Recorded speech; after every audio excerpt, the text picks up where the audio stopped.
Like, other game companies engaged and was like, you shouldn't expect this from us on some level. They didn't put it that bluntly, but they were like saying like, honey, I know that Joe bought his wife flowers. I'm not going to buy you flowers. Dude, yes.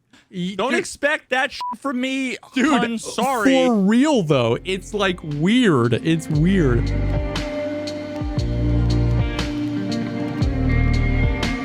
What's up, everyone? Welcome to the podcast, a show dedicated to talking about all the Pogcast things in life, like music, content creation, and video games. I'm one of your co-hosts, JesseKazam. And I'm Veritas. And this episode of the podcast is sponsored by HelloFresh. So you're going to want to go to HelloFresh.com/Pogcast50 and use code Pogcast50 for 50% off, plus free shipping, but more on that later. 50% off. 50%. Yeah, schwiggity. What's up, man? How you doing? Oh, I'm tired. I had to pick up the wife from the airport yesterday, and it was like, oh my God. And like, there was so much traffic going into Boston. Her flight ended up being delayed. I then fell asleep in like the cell phone lot. And like, if I fall asleep in the middle of the day, like I am ruined. Or I'm ruined for the rest of the day. Like, my body's like, cool, okay, you need another 7 hours and 45 minutes, Yep. So we got home at like 6:30 or 7 o'clock. I got in bed. I went to sleep, passed out. It's like 2 a.m. I'm like awake, forced myself to go back to sleep. I got up, I had a couple bowls of cereal, and then got back into bed, and then got up this morning. I forced myself today. I said, okay, I'm gonna sit down and I'm gonna edit a video and I'm gonna finish a video in a day. Like, I'm just gonna do it. Oh, because I always do it multiple parts, because I'm editing, and I'm like, I see how much more I have left, and I'm like, I think I'm just gonna stop now. I'll finish tomorrow and I'll start the stream up. Yeah. And then, so I finished editing one, so I'm nice. happy about that, and I actually just looked. Dude, I have like 199,650 subscribers on YouTube. I'm literally like 200K is around the corner in the next like 24 hours. I opened up I opened up like a real-time timer. Yeah, and it was like 199,400. And then like last I looked, it was 600, and that was like 3 hours ago. Yo. So I have in the video like a call out where I'm like, yo, get me to 200K, but it literally might be 200K before the video comes out. The video comes out? Dude, that's sick. That's so dope. 200K. Hell yeah. Yep. So. Hell yeah, dude. How you doing? I'm good, man. I'm good. Stressed as well. We're closing on the house early next week, so it's just been like walkthroughs, and we're doing like a little bit of stuff. Like, I'm trying to, now that we'll own a home, I'm gonna try and get like a proper office set up. You know what I mean? Like, so we're doing like a few things. Like, they didn't have a fan in there, and I'm trying to get like a little mini split or something, AC unit set up in there, because I've been using window units in all my offices everywhere, and I can't not have something in Florida. You know what I mean? It's like, if I'm in a room and these PCs are heating up, dude, it's just... Does not every house have central air? Yes, but like, it's not enough, because if I close the door to my office and I've got these two PCs just ripping for a 7-8 hour stream, like, it doesn't, we could have the house AC set to 60 or whatever. It's just like, it can't keep up with what's happening in this room. You need your own zone. Well, that's what I'm saying. So what I'm doing is we're looking to install like a mini split, which is just like a little, like, just in my office, like a super tiny unit, because it just supplements. The AC will be blowing, but we can't turn the whole house AC down just to do my office. So we're like doing that. So like, it's been working with like contractors and closing and loan, and this is our first go at that. So it's all like new to us, but so it's been stressful. And of course, like, we're going to be moving in August, and the wipe is in August, and we don't know when. And we're trying to figure out when we can get the work done, and when we want to move, when we want to get in. Can it be before the wipe, or? So it's been stressful. Dude, I gotta ask, totally selfish question, but I haven't. I spent the last like 5 years that I've been content creating, like paying off debt. So I haven't gotten any loans since then. And then before this, it was like, getting a mortgage when you're a software engineer and a pharmacist, it's like not hard and you get good credit, right? So was you having an obscure, unpredictable income from multiple sources, was that like, was it a headache? I got super lucky. It is normally, like, I talked to a few of my friends that do this. Like, I talked to somebody that tried to get, and he's a much bigger streamer than me, tried to buy a house, and he was like, a bunch of banks wouldn't work with him. You know what I mean? Because the income is all W-2 or whatever. I got super lucky that, like, we just found this guy that's like super chill. Now, what was required was a lot different. You need like multiple years of like full tax returns have to get submitted, and a bunch of it's not just like proof of income and here's how much I make. There was like so much additional stuff we had to submit and find. But it ended up not being as big of a headache for me as it is for a lot of people. But yeah, it is weird when you're like answering these super serious questions with like, I play video games. Yeah, I part of me just like wants to like just lie and be like, I do software consulting. Yeah. You have like you have a lie to do. You know what I mean? Like, I'm just like online adult entertainer, like, I don't know. Like, I don't know how to make it sound. I mean, that doesn't make it sound better. That doesn't make it sound better. But it stops the questions. No more follow-up questions after you give them online adult entertainer. Well, or there might be a lot more questions. Yeah, true. There might be a lot more, like, what do you wear? Do you dance? Dude, it's always like, I was in the bank having to talk to somebody, and then he was just like, small talk, he's like, so what do you do? And I was like, I stream, I do YouTube. You're just like, oh, yeah. I get the same thing. I'm like, oh, God. Dude, and he's like, really?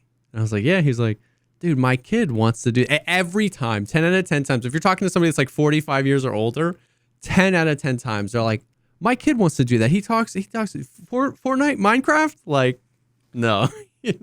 Oh, man. It is weird. I was talking to my wife, though. Like, I truly believe that, like, more 5 to 12-year-olds, 5 to 15-year-olds want to do what we do for a living than anything else. Like, I think more 5 to 15-year-olds want to do content creation for a living than want to be in the NBA or than want to be astronauts. Have you seen, like, the polls? Yeah. Like, it's like legitimately the majority of young, like, don't want to be astronauts. They don't want to be doctors. They don't want to be scientists. Be Logan Paul or Kai Cenat or like whoever their guy is, or Dream. We're fucked. That's why we're fucked, bro. That's why we're like, I was just, once again, it's so funny. I literally talk about what I talk about on the podcast with my barber, and then talk about what I talk about with my barber on the podcast. Because we just sit and like people watch. And remember I told you about like the like car full of girls that like pulled in and like across the parking space. This literally the same thing happened this time around, except it was a young guy, and it was like the same shit, same parking spot, just like, and he had like a sick like Volvo SUV. It was really nice, but it's like, dude, but yeah, man, like there's gonna be and I'm well aware that this is one of those like, it's the worst combination of old people are so out of touch they don't know anything, and also plus kids these days, right? Yeah. Like it's the worst of both. But I have a hunch, I'm probably wrong, but I don't think I am, that like there's gonna be a short window of lucidity in government and politics. This is now this is naive, but like if there's ever a chance we have like normal president, it's going to be when our generation, like I want to say from 28 to like 40, when we become 60 and are presidential age. Yeah, there's going to be like 3 presidential terms of normalcy, and then it's going to be the Logan Paul generation running for president. Until before then, it's going to be all of the just like billionaire out of touch douchebag old white guys.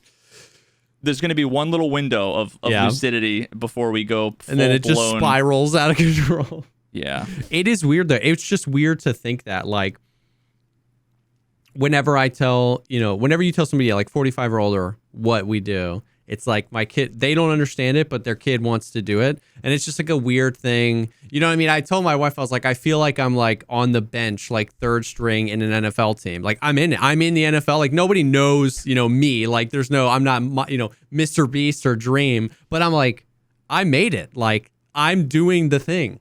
I do the thing for a living and it works. You know what I mean? So it's crazy. It's weird to think about.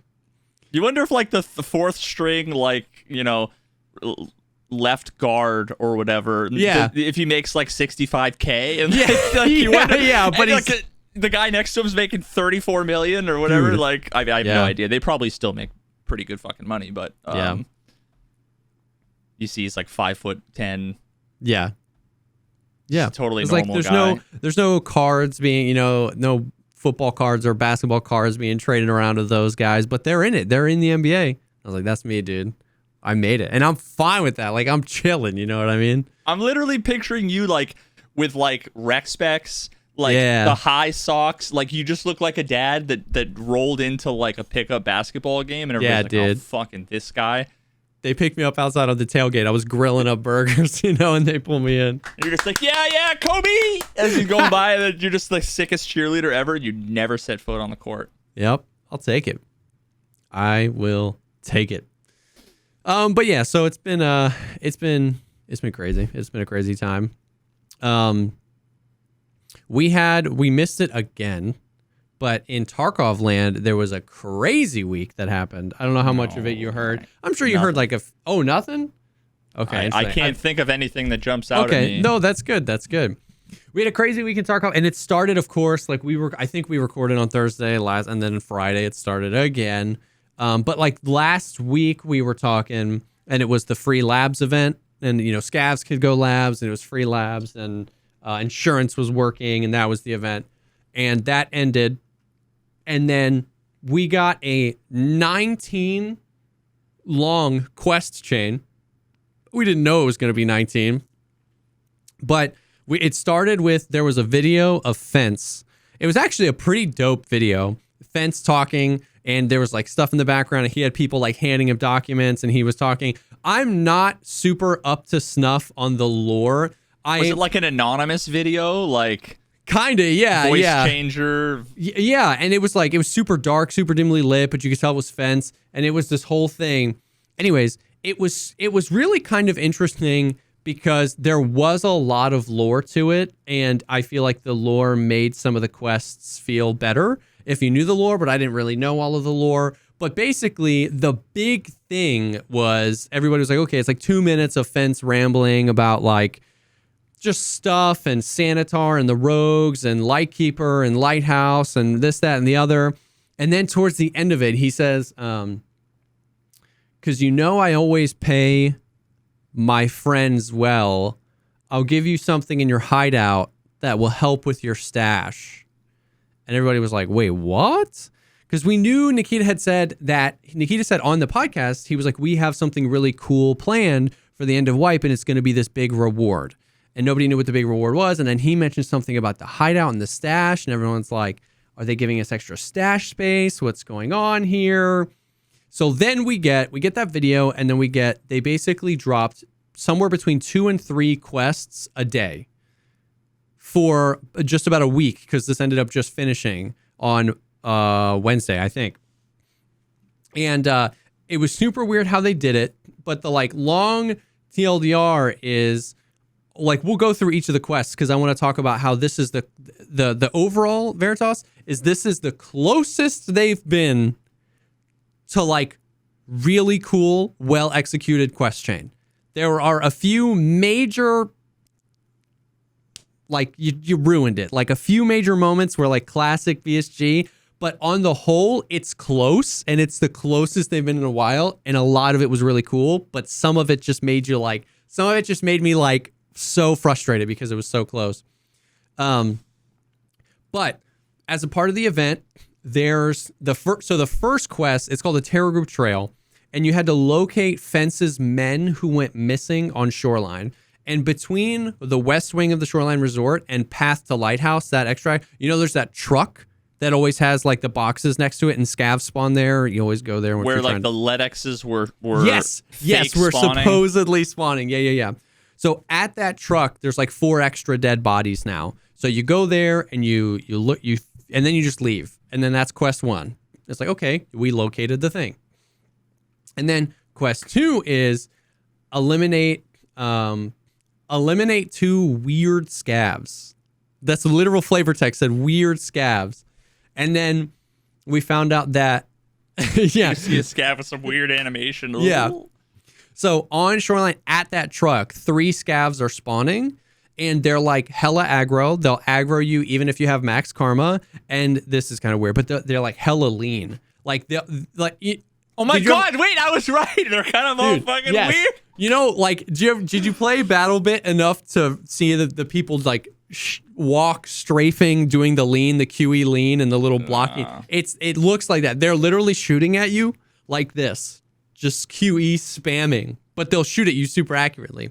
Anyways, they're super weird. They're supposed to be on drugs or something? Yes, they are on drugs. So then we found out as well that there's a spot on Lighthouse as well. So down by the village near, which I thought was cool, near the path to Shoreline extract on Lighthouse is where there's 4 dead bodies and 3 weird scav spawn. And near the path to Lighthouse extract on Shoreline is where they spawn. So there's 2 maps you could get those guys. And the reason that was important was because on Shoreline, we were starting to get beamed. Like, I was getting shot from across the map. Everybody started thinking that cheaters were coming out.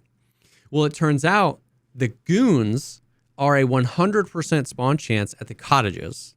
And they'll, like, beam you to the resort. It's insane. And Sanitar is 100% spawn chance at the cottages, and they're not fighting. So they're together. Sanitar has 2 guards and the goons. Wait, all did 3 they fight goons. before? No, but in the lore, Sanitar is a scav boss and the rogues are XPMCs. So technically, that's why in the lore, if you have, you can kill rogues and raiders without messing with your karma because Fence doesn't care. He doesn't consider them scavs. So you would think that they would fight, but they don't. They were like in cahoots. So then you start piecing together the lore that it's this. The goons are there for something to deal with Sanitar, and Sanitar's working on another new drug, and that drug is what the weird scavs are on. Ominous 3. It's N. N. God, can you imagine if I guessed that? So you have to kill 2 of them and find 1 or 2 and stims. They don't always spawn with it. Okay, here's the thing. They don't always spawn with the stims. They do. There's 3 of them. You'll almost always get at least 1 stim. Sometimes you'll get none. Sometimes you'll get 2 or 3. But for this quest, they didn't have to be found in raid. W. Because the goons and Sanitar and these weird scavs are on Shoreline. There were so many people on Shoreline. And what was frustrating about this quest in particular, and this will come back up, by the way, is that this is a cool quest because the weird scavs are 100% spawn chance, and you have to go kill them. That's cool. The problem is this quest then becomes, did I get the good spawn the quest? Because you can spawn Path to Lighthouse and just walk up and kill them. And when me and Velian were doing this, 8 times in a row, we spawned Road to Customs. And it's just like, you need a fucking book a plane ticket. Yeah. Couldn't be farther away. So we SJ6, we hauled it over there. And by the time you're over there, all the weird scavs are gone. They've all been looted. And there's just like 8 PMCs. Like yeah. They're just like wiggling. And there's 8 PMCs and everybody's fighting over it. So that was something that I was frustrated with, that I was like, man, there's ways you could have done it. You could have put that stim as well on the goons and on Sanitar. You know what I mean? Because like there's the likelihood of all the goons and Sanitar and the weird scavs being killed in one raid is low. So you would have a higher likelihood. Like they could have made it a little bit easier. But what helped offset it a little bit was it didn't have to be found in raid. So if you spawned early, killed them, got it, and shoved it in your secure container and then got thermaled, which was happening a ton, you could still turn it in and progress. So I was like, okay, I'll take that. That's a W. Then part 3 was obtain the mysterious laptop at the water treatment plant. So you had to go to Lighthouse, go in the water treatment plant, and there was a laptop. It had like 3 spawns. So once again, some of the Lightkeeper tasks were for you to go find an item that literally would have like 28 spawns on Lighthouse. You had to check the entire map. This was like a bridge in the middle. It only had 3 spawns. It wasn't always going to be in the same spot, but you didn't have to spend 4 years looking for it. So it was nice. You go and you clear a few of the rogues, you get it, and you leave. Good quest. Now, did the game, here's the thing, did the game tell you those 3 spots? No. Or was it in the wiki or on the Reddit? It was immediately people just finding it. Okay, so that was a partial W because it would have been amazing if they're like, they gave you 3 fucking Polaroids. Yeah, or even general. I mean, what's nice about this is that it did say in the water treatment plant and not Lighthouse. So even if you did have to look, like, it's kind of whatever. But yeah, that's a massive. It is a lot to What buildings with done, like multiple levels. Yeah. What would have been fucking fantastic is if the image for the quest was like a map on a table and it had X, and if you could like even if they required you screenshot it, enhance, and like that still would have been fucking cool. Yeah. But the closest BSG would have gotten to that is they would have done that, but the X's would have been just random. Yeah. The people would be looking back by the car and it's not there. Or even just mentioning like the southwest entrance, near the southwest entrance, because that's where it is. That's where the 2 gunners are. It's something, right? Now, but the laptop is one of the things that we talk about all the time. It's a golden pocket watch. It's always there, and only people that have the quest can see it. So it's not like somebody can take it. It's not like only one spawns, and if somebody else is on that quest, you're screwed. So I was like, that is, every time you and me talk about quests, we always go back to that. Why not do more of that? That was one of those quests. So I was like, cool. So if your whole squad had it, everybody could get the laptop. It's not just one at a time. That was cool. And then that was the end of day 1. So basically what happened was, and we were confused at this point because there was no reward, but there were no more quests, and they were 24-hour time gating it. But here's the difference that we found out on day 2 was, so for the Lightkeeper quests, no matter when you get to them, it, like when you turn in a quest, it starts a 24-hour timer for you. So if your buddy finished that quest before you're not going to get them at the same time tomorrow. He's going to get it first, and then you're going to get it. 24 hours. With all of these quests, it was a global timer. So if you missed the first 3 days, you didn't have to get to quest 3 and then wait 24 hours like the rest of us did. You just got to keep going and catch up.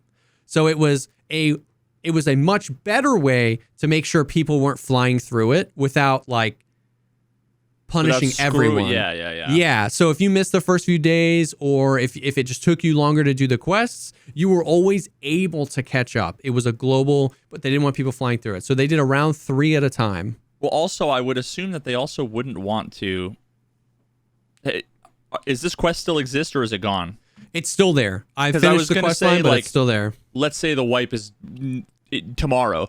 You don't want to make it so that like you start it today and you literally can't finish it. Yes. Yeah. You know, that might be a part question. of it. That is a question because we don't know how much longer it's going to be up for, but we know that it's still up right now. I mean, it has to be Thursday now. I mean, 100% it has to be Thursday, 100% right? 100% Thursday. Yeah. Like, you know what? I would recommend if you guys we post this on Monday, just double check with Jesse, ask him if the wipes happen. I heard the wipe is Thursday. The amount of people that were convinced it was the 1st of August was hilarious. I don't know where that came from. Anyways, so we had to wait 24 hours later. Next day, part 4 drops. Now this is super weird. I don't know why they did this, man. It's one of those, I'm glad they did it. It was a good thing done in the weirdest way possible. So what happened was, and I might get some of the numbers wrong here, but you'll get the gist of it. The next day, quest part 4 of the quest and part 11 and 12 unlocked. Because was it like collect 700 something and it was no, because parts 11, 12, it was either 10, 11, 12 or 11, 12 and 13 were basically, they took the entire quest line that it takes to get Lightkeeper from the very first mechanic quest you get all the way up to getting it. They compressed that down to just 3 quests and everybody could do it. So they basically just abridged. It was like quest 11 was go find these 6 things. Quest 12 was go find the flash drive. And quest 13 was like encode the flash drive. So you didn't have to do all the bull crap. And now everybody that does those quests has access to Lightkeeper for the rest of the wipe, which might only be a few weeks. Is that where everyone's fucking going now? It must I don't know. Pop in there. But the thing is if you already had the Lightkeeper, which I did, you would accept those quests and they would just auto fail, and it wouldn't hurt you at all. But you didn't have to do those 3. So they give you XP or money or anything? No, they just like auto failed. Fucking weak. So what I found strange was just why not make those quests 5, 6, and 7? Why were they giving us quest 4 and then 11 and 12? It was super weird how it worked. Well, were those quests like 11 and 12 in the lighthouse? Like maybe they literally just like repurposed them, or maybe the lore. Maybe I wasn't keeping up with the lore, and the lore was a much more linear thing. That's actually what I think was happening. The quest speed chain. Run. You clipped through the wall. Everybody clipped through the wall and skipped. Yeah.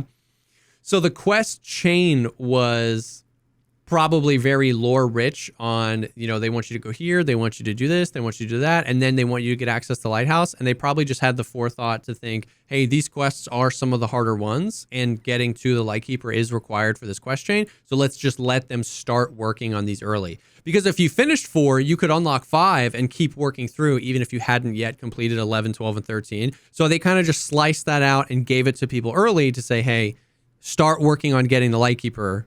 Oh, so there still was 5 through 10 or whatever? Yes. It was like I said, it was a good thing they did. It was a good decision to compress these quests and give everybody access to the lighthouse. It was just funny how they chose to go about doing it. But it's definitely not a complaint. I'm glad that they did it. Was there any motivation other than the individual rewards for the quests to actually do 5 through 10? So we still didn't know at this point. We were still like, what is this big reward that Nikita talked about on the podcast? And what is this big reward Fence talked about? So everybody was flying through the expansion. Flying through the quests. So part 4 was locate and disrupt the meeting between the rogues and Sanitar. So since it was 100% spawn, literally all you had to do was go to the cottages, kill one of the bosses, either Sanitar, Big Pipe, Bird Eye, or Knight, and extract. You didn't have to get anything off them. You didn't have to kill them all. You didn't have to kill 57 things in one raid. I was like, good quest. Go there, engage in combat there as much as you want, but you got to kill something and then extract. And I think this quest, if you killed one of the dudes and died, all you had to do then was survive. It didn't reset the whole quest. So compared to the pre-wipe quests we've been getting for the past 2 months, I was like, we're hitting it. This is good so far. So that was part 4. Part 5 was like a nothing burger. Part 5 was like talk to mechanic. Success. Which I'm sure there was more lore to it, but I don't know. And then part 6 was hand over 5 physical Bitcoins. So this is where people started to get a little bit more frustrated because the Bitcoins are hard to find. I thought that this was a relatively appropriate level of difficulty. Found in raid? Yeah. Well, no. They don't have to be found in raid. So if you find one in raid, it's shove it up your butt and you die, you can hand it in. They don't have to be found in raid. Aren't there barters for them? There's one barter for them, and literally, it's 2 Tetrises, 2 green batteries. 10 minutes after this quest went live, Tetrises were 2 million. But you could barter for them. They were selling out was the other thing too. So, but here's the deal. This is 6 months into, this is 7.5 months into a wipe. Everybody's had the opportunity to build a Bitcoin farm, right? So like I had Bitcoin farm level 1, so I was able to craft 2. Oh yeah, that's right. It's still like worst case scenario, you wait a day and you should. Yeah. So there's which they nerfed the Bitcoin farm a lot. Like at level 1, if I wanted all 5, it probably would have taken me 5 days. So if I wanted to craft all 5 at level 1 Bitcoin, but you can have Bitcoin farm. You can find Bitcoins in any safe in the game. So it's not even you have to farm one map in particular. There's tons of Bitcoin spawns on Lighthouse and even more, probably double on streets. Now I know does Rashala still like almost always have one in his pocket? He can still spawn with a Bitcoin, yeah. So once again, this was definitely a difficult task, especially if you're a newer player, to track down 5 Bitcoin, because that's hard to get. But it's doable. You can go Lighthouse. You can get them on scavs and survive with them and do it. If your computer can run streets, I mean, I've no lie. Now I know I play a lot more than the average person, but I've probably found 100 Bitcoin on scav runs on streets this wipe. It's just crazy, the amount of loot. Now, I know not everyone can run streets, but Lighthouse is tremendous for that type of loot as well. So this was hard, but not impossible. It's reasonable. It's relatively reasonable. If the goal was to make a difficult task, this is reasonable. But remember, if you are a listener and you found this quest to be a bad quest, remember, hard and impossible, which we're going to get to some of the ones that we're not. I like the difficulty of this because it's difficult without telling you how to play. You can play whatever map you want and find Bitcoins as long as they're safes, right? You can use whatever kit you want. You can go whatever time of day you want. It's do this difficult thing, but do it how you want to do it. And supplement it with a craft. Yes, or a barter. Yep. So if you literally wanted to and don't find Bitcoin, you could go to your favorite map to money run and just buy the barter on reset, right? So there were multiple ways to do it. So I thought this was okay. And because they didn't have to be found in raid, you could just stick it in your butt if you find one, and you don't have to leave the raid immediately, right? That's another thing that found in raid does. If you find a quest item, your raid is over. You got to get out of there ASAP. You could have the Bitcoin, you could play out the rest of the raid, and you could turn it in at the end. So I thought that this was relatively a fine quest, even though it was definitely difficult. Part 7 was like a wash. Part 7 was just like talk to Peacekeeper. I think it's just like is that just like click on his name? Yeah, literally just accept a quest from Peacekeeper, finishes the quest from Mechanic that asked you to talk to Peacekeeper. It was weird. And then part 8 was kill 10 scavs on every single map in the game, 10 scavs on each map, while equipped with RUAF gear and weapons. So Russian gear, Russian weapons. Now, what's Russian? Yeah. So the kind of like hint was literally anything proper sells is going to be Russian. Anything proper sells. But as people were testing things and like lists were going around, it is a tremendous amount of stuff. Has to be a bear hat. Yeah, yeah. There was like the Alton and wrist tee, but you can't find those. The 6B47, the penis helmet, the Kiver, the Coal Pack, right. The Vulcan, the LZSH, the ZSH, all of those helmets work. A few armored rigs, tons of armored rigs. Korund, Gazelle, the Class 5 green Redut armor, the Zooks, a bunch of the like Class 3 and Class 2 armors are Russian. So the Zabralo... Was it just one? You just had to have one thing, or was it one item and one weapon? You had to have a helmet, an armor, and a gun. Oh, okay. Full. Yeah, so you had to have one of those three. So ears, you could do whatever you want. If you had an armor, you could do whatever rig you want. And then guns, I mean, dude, literally every single AK, PP19, a bunch of the shotguns, RPK, the SAG, the SR2, the SVD, the VAL, the VSS, the Saiga, the TAWS, the SKS. So this was Makarov. like... Yeah, so this was, again, one that I actually found to be pretty okay because the requirement was wide enough that there was access to level 2, 3, 4, and 5 armors.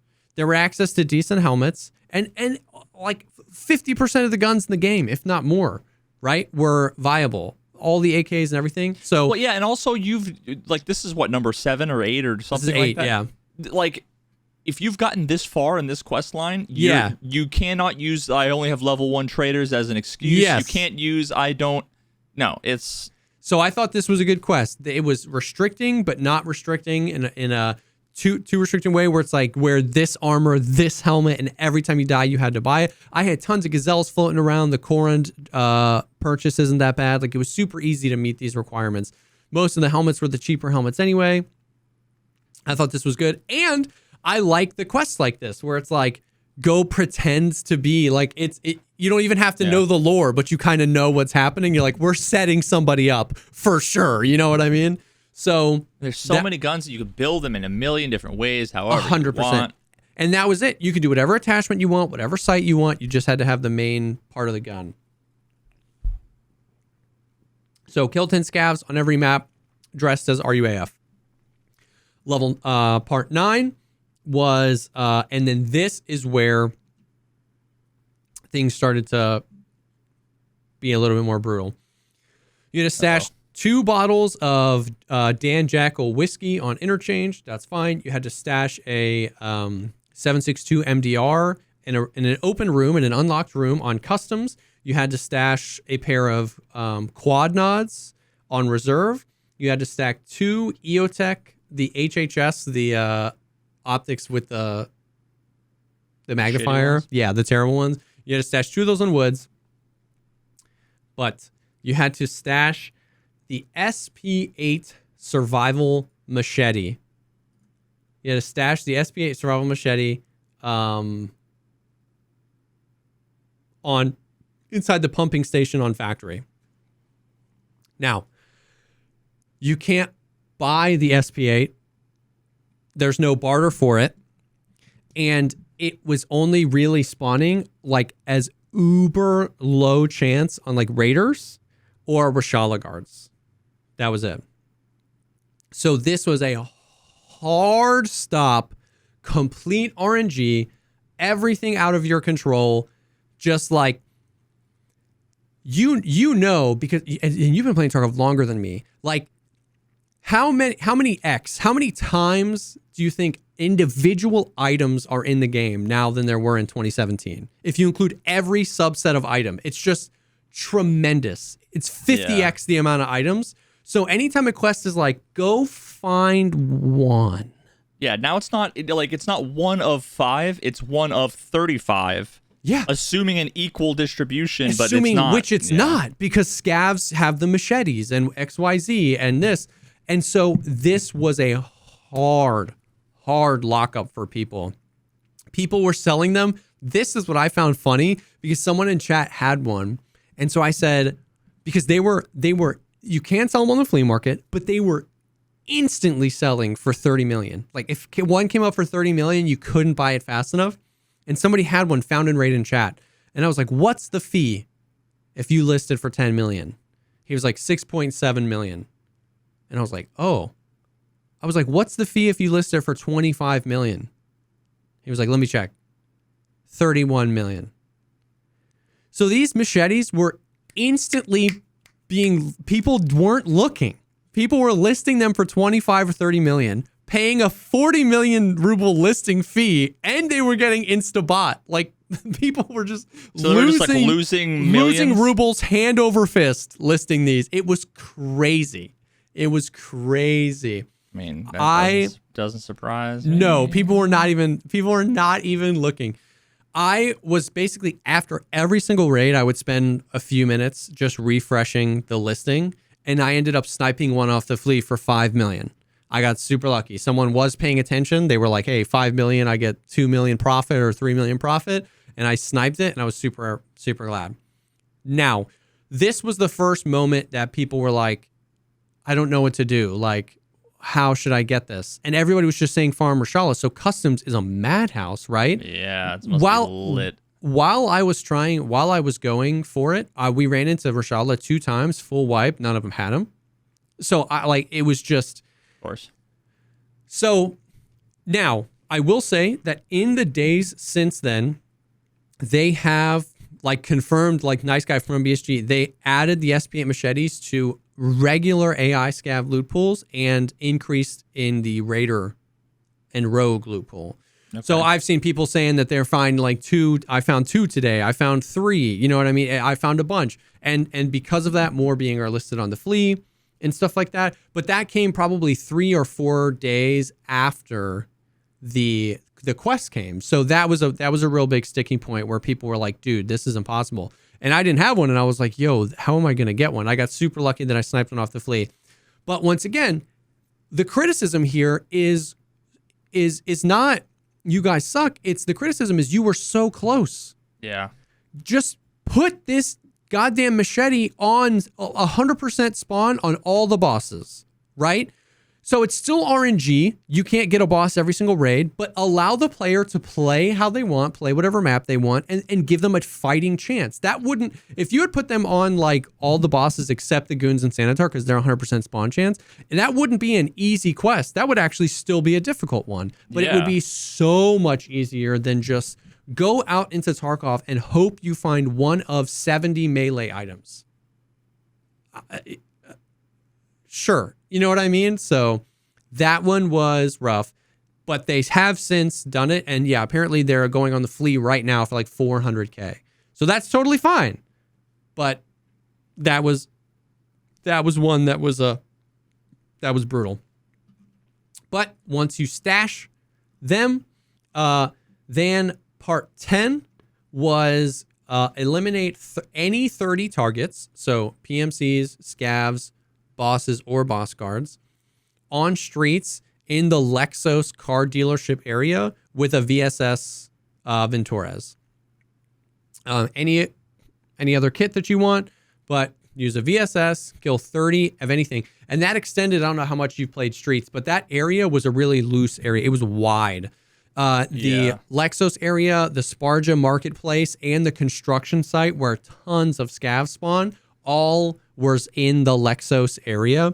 So it was a super wide area. It was funny though, because VSSs were selling for 3 million rubles on the flea. Now there's 2 different barters for VSSs from proper, and both of those barters were like 300K. So you could get a hold of a VSS. And then also Sanitar's 100% spawn chance, and he has one every time, right? Or most times. So you could even go find one. So it wasn't that bad. Then doesn't he also carry like not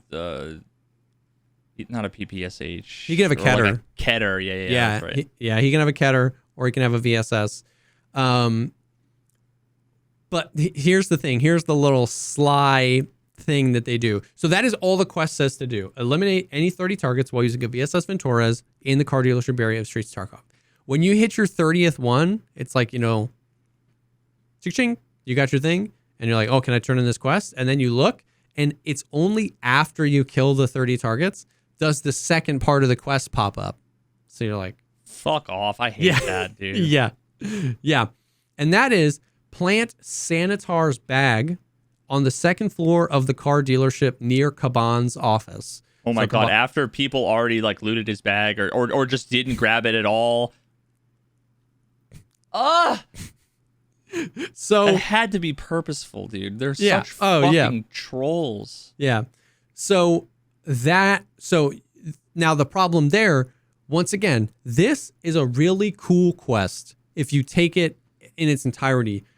Use the gun Sanitar uses, kill a bunch of people on streets to piss off Kaban, and then plant Sanitar's bag in Kaban's office. Like, I love this stuff. I love the whole like frame Sanitar for doing something. The problem is, A, it was like they only tell you after you kill anyone, and B, where you have to plant it is in a keyed room, and it's a super rare key. I play streets nonstop. I have played 2,500 raids. I have never found this key. You needed this key for a quest earlier in the game. Velian had it, so he let me in the room. I've never found this key. It was bought out on the flea market. It's called the car dealership closed section key, the Lexos section key. The key, like, there's like 2 boxes in there. There's no good loot in there, and the only thing you need it for is one other quest that's like way earlier in the wipe.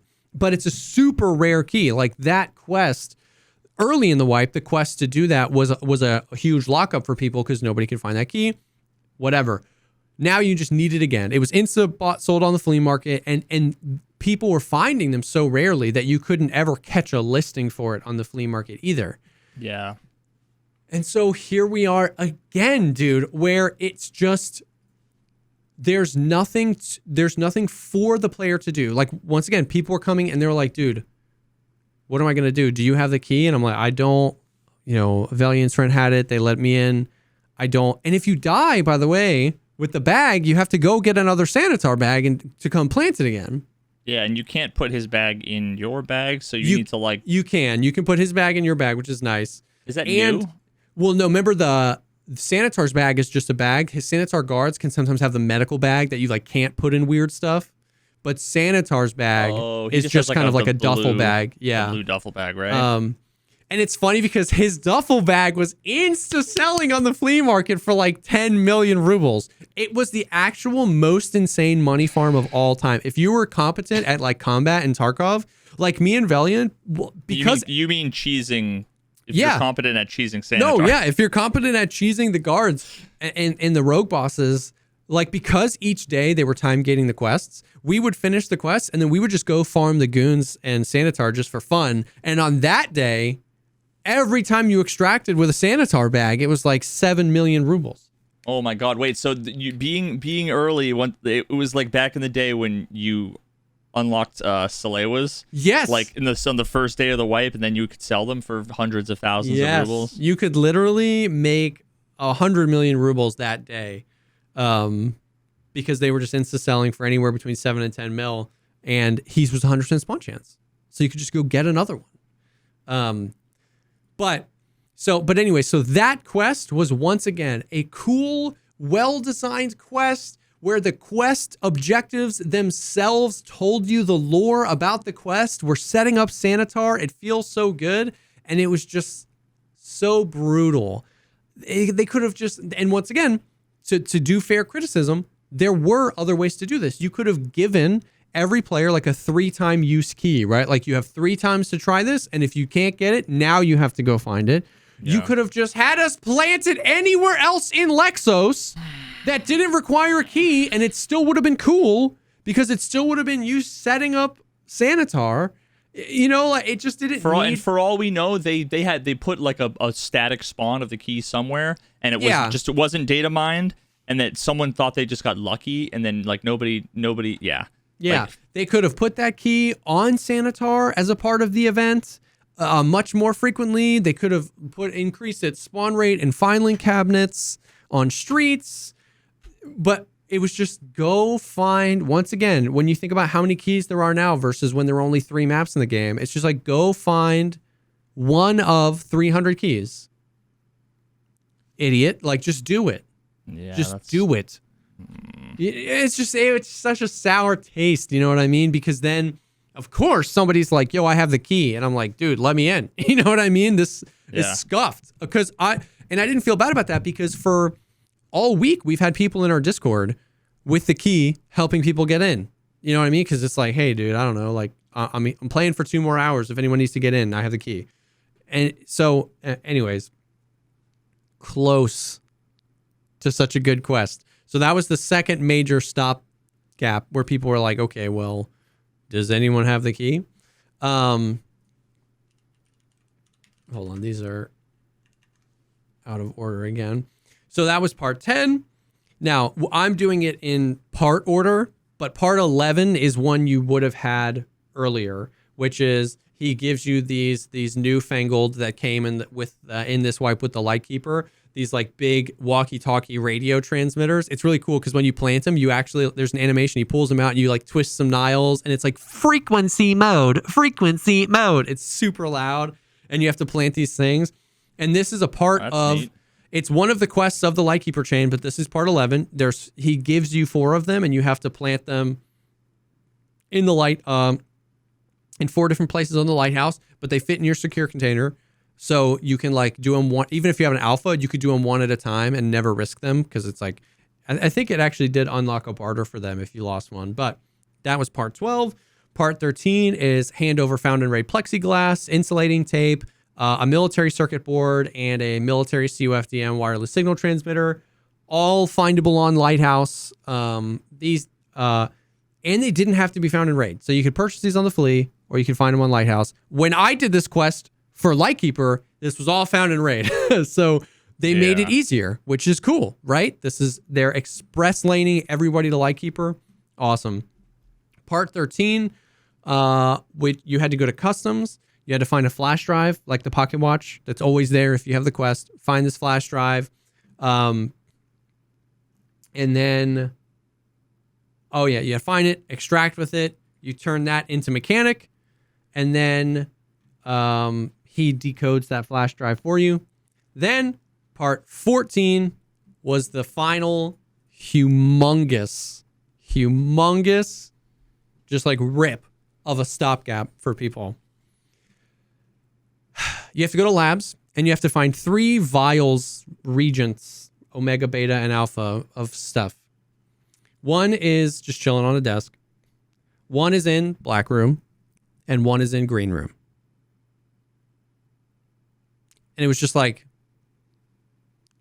and then, by the way, you had to find them. You had to survive the labs raid. You had to go into a lighthouse raid. And you had to hand these in to Lightkeeper. And if you died on lighthouse, you had to go back to labs. And back into green. Back into black. Yeah. What was the name of the quest? Was it the proctologist? Yes. Yeah. So that was pretty brutal. That was the final. There's just like so many people when they got this were like, I'm done. Like I can't. And some people were like, just camp labs and wait for somebody to open green. First of all, just complete the quest. Yeah, exactly. First of all, I have been playing labs more frequently and nobody ever opens green because there's nothing in there. Secondly, there's like never anybody on labs. If you go play labs, it's like you fight one other squad and then it's Ghost Town. Then you're just fighting raiders. Wait, lab sounds like it would be fun then. Yeah, it has been. It's like 1 or 2 fights. That's the way that's when it was great, when there was like 2 fucking people that were legit players and then the rest of the time you'd farm the raiders. Yeah, that's pretty much how it is now. Last time I played it, you'd spawn in insta die, and then I was like, okay, well, GG. Labs is fun. Yeah. Minus all my money and gear. This was like, I struggled to find the... Now, I mean, this literally could have been BSG's like, we actually just like eat a dick. We don't care. We don't want a lot of people finishing this quest. Go to green room. And if that was their intention, then they executed on that successfully because it hard stopped a bunch of people. What I try to bring to this podcast, in my opinion, that I try to bring to light when I'm streaming is it consistent? And I would argue no, because a lot of these quests were much better designed than previous ones and much more accessible to people. A lot of the stuff you didn't need found in raid. A lot of the stuff was just like, go here and do this thing, and anybody can do it at any level. They expressed everybody through the Lightkeeper stuff. They made that 100 times easier. You didn't even have to turn in the found in raid stuff. And then you get to this quest and it's just like, eat it. Go to labs. Before this quest came out, green cards were going for 30 to 40 million rubles a piece. They were, as soon as this quest dropped, they were insta bought out. And if you caught one on the fleet, it was for 60 mil. So, and they paid like 72 mil for a fee. I'm sure, yeah. So it's like, just have 60 mil, idiot. Wait, you know what I mean? That's what it felt like. You had to go to okay, wait. I might have missed this earlier. By this point, you already had access to Lightkeeper? Yes. At the end of the last quest, I think at the end of part 13, you hand the flash drive in a mechanic. He encodes it for you, and then you go out and go to Lightkeeper, and Lightkeeper is actually the one that gives you this quest. Oh, well, then it might as well be fucking get the tracksuit. Like, GG, this quest is going to stay in my unread email forever. Yeah. So that was brutal because it felt like they were actually trying to create a quest line that not everybody could do. Distinctly, not everybody could do these things. A few of these are hard, like we said. A few of these are actually pretty difficult, but a few of them in this quest chain were difficult but doable. And this one just felt like, just have the green key card. So once again, my Discord, there were a few people that had it. They were like running people, Black is so much easier to get because there's a barter for it, and so many people have bartered for it that they're just much less expensive on the flea market. Now, they're not inexpensive, you know what I mean? Like maybe 8 or 9 mil or something like that, but not 60 mil. But and once again, they could have made this quest: go to labs, find these 3 things that are not behind locked rooms, and then go to Lightkeeper and turn it in, and that would have been a hard quest. Yeah. It's hard to survive a labs raid. If you survive that labs raid and you get cucked by a spawn on Lighthouse and you spawn all the way by the road camp, it's going to be hard to get to Lightkeeper. Like, they could have made it hard, but every time you die, you could just do it again. You could at least try. But if you had somebody run you through green, you spent 3 days begging in Discord, somebody finally ran you through green, you got all things, and you died on your way, you're just stuck. Were those also pocket watch like items? Yeah. Okay. So they were always there. So they did one thing right. Yeah, one of the things. And so it was just like, you were so close. A quest would have landed and been sufficiently difficult and hard to do without arbitrary difficulty. Just like, and this is what we talk about all the time. If you found green key card on a dead scav and you didn't know what it was, but you had it and you died with it so it wasn't found in raid, this quest wasn't that hard to you. But your skill level had nothing to do with it being less hard for you than other people. It's just arbitrary, just like, have this random key, and if you do, the quest is easier. And so without this, if they had just put them on labs, one in the basement, one on the first floor, one on the second floor, go hand them in the Lightkeeper, you still have to buy the card every time you go to labs, it would have been sufficiently difficult but doable. And I just don't understand why they added the green and black requirement. Or put one in manager's office. That key's like 80,000 rubles. You know what I mean? Like, nobody cares about that key. Put one in there. I don't know. So that was rough. So that was part 14. Then part 15 was you had to go to Woods and find 2 flash drives that were pocket watch style. They were always in the bunker in the back of Woods. And you had to find these 2 flash drives. You had to survive that raid. You had to plant one of the flash drives in the manager's office on labs. And then you had to plant the other flash drive on at the Elber Chalet on Lighthouse. And if you die, you lose the flash drives. Now, there is the cool mechanic where you survive the Woods raid. If you're going to take one to labs, you can store the other one in your like quest inventory in your hideout. So if you died on the labs raid, you could go to Lighthouse and plant that flash drive, and then two people have ever done that feature. Yeah, I know. I forgot about it. Chat was like, "Yo, store the other one." I was like, "That's totally genius." I've never done that before. Like, yeah, I've never done it like specifically for a reason other than doing it right then. I knew you could do it, but so that one was fine.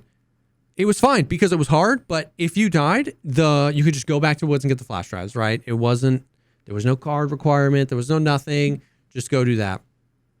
Then after you did that, we got the final day. And on the final day, we got parts 16, 17, and 18, and 19. Part 16 was obtain 10 of the Obdabolos N stems. So you had to go back to Lighthouse or Shoreline and farm those weird scavs. And you had to get 10 of them, and for this quest they did have to be found in raid. So this one was harder because you had to actually, every time you got one, you had to make sure you got it out. But that was just turn in 10 of those. Part 17 was hold on, load. Place a Wi-Fi camera on reserve. Boom. Part 17 done. Simple. And then part 18. How do they like escalate and then de-escalate? Yeah. Run a marathon. Weird.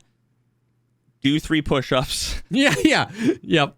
Drink this juice, and then go hold your breath for 12 minutes. Yeah. Like, then beat Kobayashi in a fucking hot dog eating contest. Sorry, exactly. I want hot dogs so bad. Hot dog fingers. I would eat if you had hot dog fingers. I would eat them because I have 3. It's not because I like your hot dog fingers. It's because I have 3 weeks Haven't to like eaten have solid a fucking food. hot dog, dude. Oh my god. And then part 18 was eliminate 25 raiders while in RUAF uniform again. So same stuff, same things apply. Go get raiders.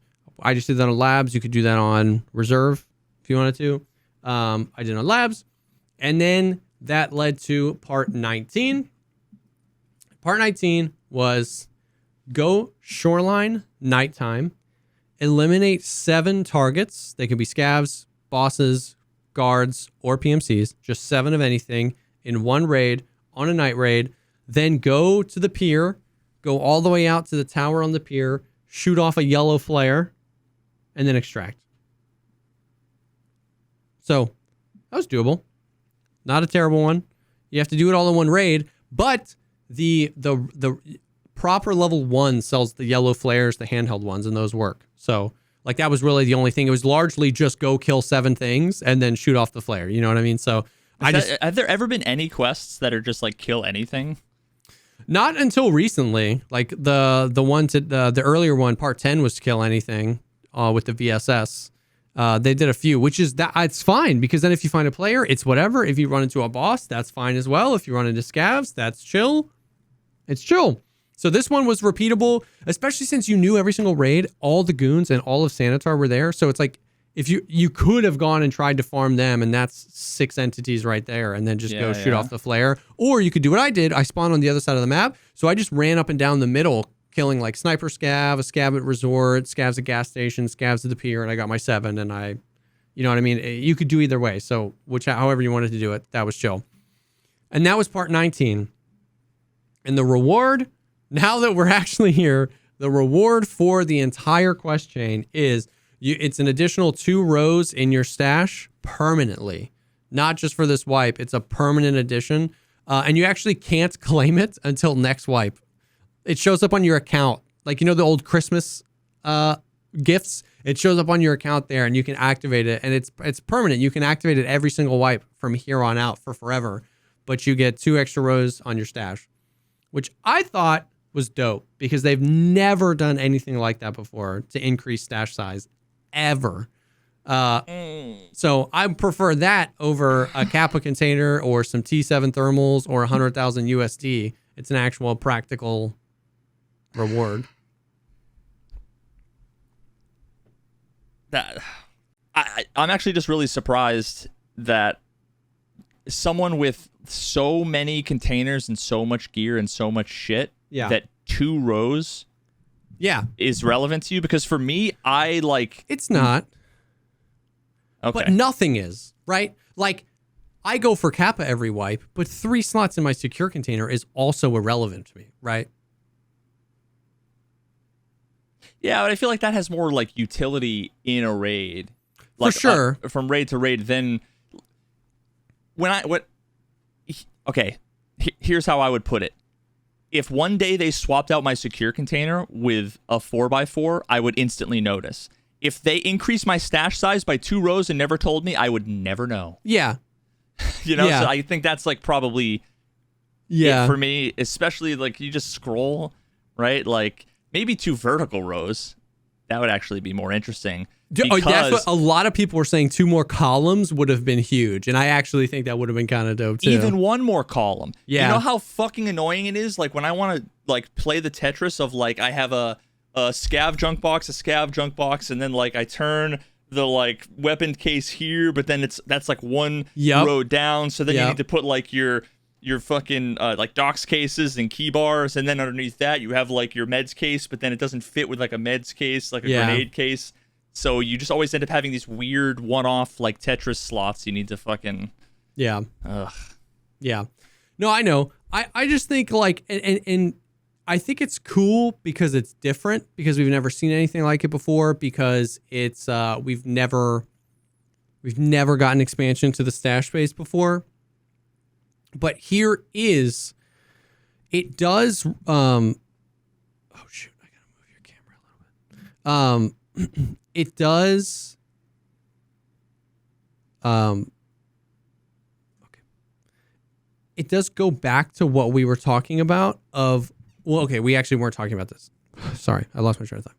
What it makes me think of is, what was the intention? Because who benefits most from 2 extra rows in their stash space? Non-EOD users and newer players to the game. So, but are the newer players to the game will never do the quest. That's what I'm saying, is that it was on track to be something that maybe not a new player could do, but somebody that's been around for a wipe or two could have kept up with these, except for those pressure points, except for find a random melee weapon that you're never going to find the random Lexos key that you're never going to find, and get into black and green.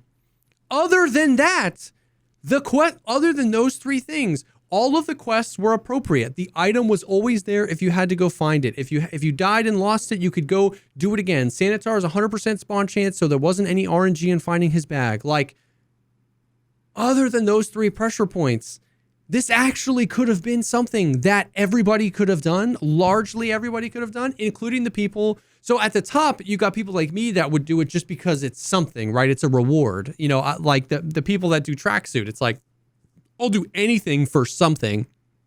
So it was worth it for the people at the top to do just because it was cool. I wish it was more worth it for the people in the middle and towards the bottom to do, because they would actually benefit from the utility of it. Yeah. And so that was the thing where I was like, man, what was the intention with this? And did the reward match whatever that intention was? I don't know. I thought it was cool though. I think the 2 rows are sick.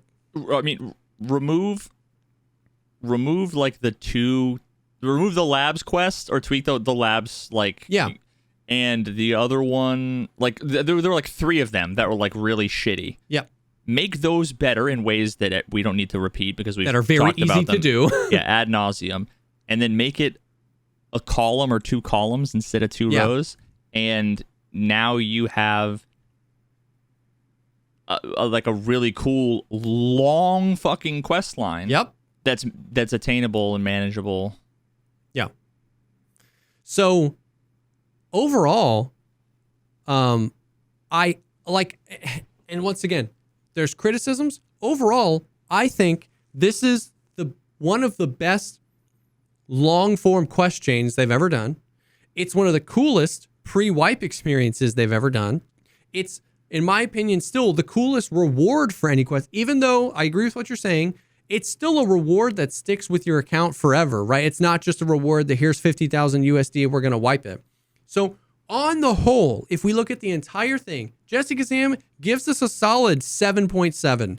And if I was giving out scores, a lot of the recent stuff would have a hard time breaking 3s, my brothers in Christ. So that was sick.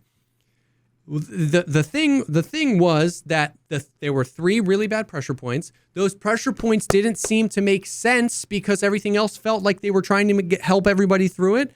And those pressure points were incredibly easy to design around, so that they didn't have to be there. So those are the criticisms. There were criticisms. I think overall it was sick. And overall, I want to applaud them that they're moving in the right direction. More stuff like this, because some of the stuff that should have made sense just made sense. The Bitcoins didn't have to be found in Raid. The first stims you needed didn't have to be found in Raid. All of the items you needed to get were the pocket watch type items. There were flash drives. There was a laptop, the regents on labs. All that stuff was there every time you had the quest active. A lot of the criticism we've given the quest design team were implemented here.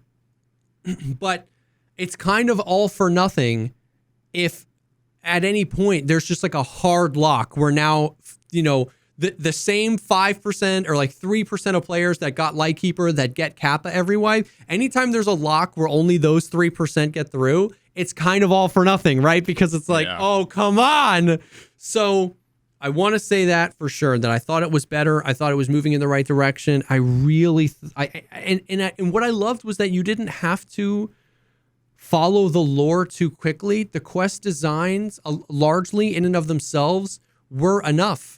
Because then, like, you got those flash drives on Woods, and then you planted one on Labs, and you planted one somewhere else, and then the message you get from Fence is like, okay, cool, thank you. They're going to have the fake evidence now. And you're like, I'm planting evidence? Like, you're setting up Sanitar. You're like, this is crazy. So, overall, 1.5 thumbs up. Close. And then the other part of it that we don't know, so part 19 dropped. You complete it, and it says this is the end of the quest line. You get your stash space. Everybody was like, wipe tomorrow, right? And I was like, no, like 18 people have finished this today. You know what I mean? Most people weren't able to do every quest every day. So the question, they, it was Tuesday or Wednesday that the last quest dropped, and we finished them. Now the question is, we don't know how long they're going to give everybody to like make it through. Right. Yeah. Or if they're going to address some of these concerns, like the concern with the SP8 was the machete. Super frustrating. 2-3 days later, they increased the spawn of the machete. So like maybe, we don't know if they're going to address some of these other concerns. We don't know whatever. We don't know how long they're going to allow people to get through the quest chain. And this was like undoubtedly a pre-wipe type event, but we don't know if now maybe next week they're going to start the like everything is 1 ruble, raiders are everywhere, that type of thing, more traditional pre-wipe events. So this was undoubtedly a pre-wipe event style of thing, but that doesn't mean necessarily wipe is tomorrow. We don't know what's happening. The other, the other thing that kind of happened that like threw fire on the conspiracy theory of when the wipe is, the two things. The Abdoblos N stim has a 25% chance to instant kill you. It's hilarious. It's largely for the quest, so nobody cares. But the buffs and debuffs last for 1,008 seconds. 1008. 0810. So people think August 10th. Because they do day month over there, not month day. So 10/8 would be August 10th. So people are thinking that. I'm pretty sure he's just trolling you, but maybe. The other thing was BSG tweeted out an official, like the Tarkov account tweeted out an image, and it was like, here are some tournaments coming up, just like cool stuff. And it was like July 28th, 29th, and 30th was the Tarkov Help PMC Madness Russian tournaments. The Hunt Premier Amped tournament, which they've already done the NA and the EU, the OCE one was July 29th. And then the third thing was the Hunt Premier Wipe Day tournament, time and date TBA. And then below that was the Crossfire EU tournament, August 19th. So people started freaking out. They were like, oh, that means the Wipe Day tournament is before August 19th. The wipe has to be between August 1st and August 19th. Which might be right. Or you said 1,008 seconds? Yeah. 1,008 divided by 60 is 16.8. August 16th? 8/16? Oh my God. Is that a Thursday? Look it up. It's a Wednesday, but listen. So, I don't know. So, basically, I don't know. I don't know whether to call that, what to call that. But obviously, they said the wipe is in August. Obviously, they did this big, long quest line, and that was supposed to be, something Nikki mentioned, end of wipe. We've had a bunch of events going on, so we'll see. We will see. But that was the Tarkov sphere that happened this past week. It was crazy. It really was cool. It was cool being a part of like playing every day, and like the quests were dropping, and we were like trying to figure out like where the things are, how many of these do I have to get? It was super funny. I got some quests early. They time gated. So it was like the last day I was a little behind. So I completed yesterday's quest. And when I completed yesterday's quest, I got the 3 quests, the final 3. But all of the flavor text was just random letters and numbers. So I couldn't understand. but it showed me like 0 out of 10 turned in, and I could click turn in because I had one of the sims like, oh, we have to turn in 10 of these, and then like one was 0 out of 25, and I didn't do anything. I didn't tweet it, but like the freaking people were like coming in asking me for screenshots and stuff, and like people were tagging me on Twitter like, all the quests got leaked on JesseKazam stream, and I was like, I don't want to be a part of this. Oh no. But I just restarted my game and they went away. But like I saw all 3 of them before anyone else did. It was kind of funny. But yeah, I don't know. Ay. But that was the Tarkov. That was the Tarkov smear. That was everything that happened in Tarkov this past week. Before we move on, we have some cool stuff to talk about. I want to hear about some of the stuff going on in Diablo. I do want to take a second and thank the sponsor for this episode, and that is HelloFresh, like we said earlier. With HelloFresh, you get farm-fresh, pre-portioned ingredients and seasonal recipes delivered right to your doorstep. Skip the trips to the grocery store. It's awesome. We've used HelloFresh for a really long time. Both of us, but me personally, has used HelloFresh for a really, really long time. It's really cool. My favorite thing about it, I say this every time, but it's because it truly is. It's how convenient it is. There's like 30 recipes. You can pick whichever one you want. You can pick what style of food you want. You want more protein? Do you want, vegan? Do you want low calorie? Do you want quick and easy? They have recipes that are ready in like 20 minutes, 20, 30 minutes or less. They have more complicated ones. You can push yourself as a cook. You can stick to simple stuff. Super convenient, super easy, super delicious. What I would do right now to eat literally anything from HelloFresh. I'm telling you, personally, take it from me, as someone on a liquid diet because of my surgery, I would pay $1,000, $1,000 for. I believe you. Literally anything on this menu right now. Oh my god! Even the things that like normally I wouldn't even. Yeah. Like everything's amazing. Roasted veggie kale salad. I would pay $1,000 right now if I could eat that. And I don't even know what kale is. Yeah. But it looks unbelievable. But you can chew it, and that would be incredible. Yeah, it's really cool. They have this whole like HelloFresh market thing that you can get. You can add things to your meal if you want like extra stuff, if you're having a party or if you've got something. You do backyard bratwurst bar, tangy key lime pie, all sorts of stuff like that. Over 40 menu items, which is awesome. And for people like me, we definitely fell into that trap where it was like, oh, we didn't do a grocery order, let's go out. And it's like these days, if me or my wife are eating, it's like $40. It's like $30-$40 no matter where we go. And so that trap is a slippery one to go down. So this ends up saving you a ton of money if you are somebody that goes out to eat quite a bit. We love it. We've used it a ton. It's been crazy the amount of variety that's in there, so you don't have to eat the same things over and over again. It is awesome. So you can go to hellofresh.com/podcast and use code POGCAST50 for 50% off plus free shipping. That is hellofresh.com/podcast and use code POGCAST50 for 50% off plus free shipping. HelloFresh, America's #1 meal kit. Thank you so much for sponsoring this episode.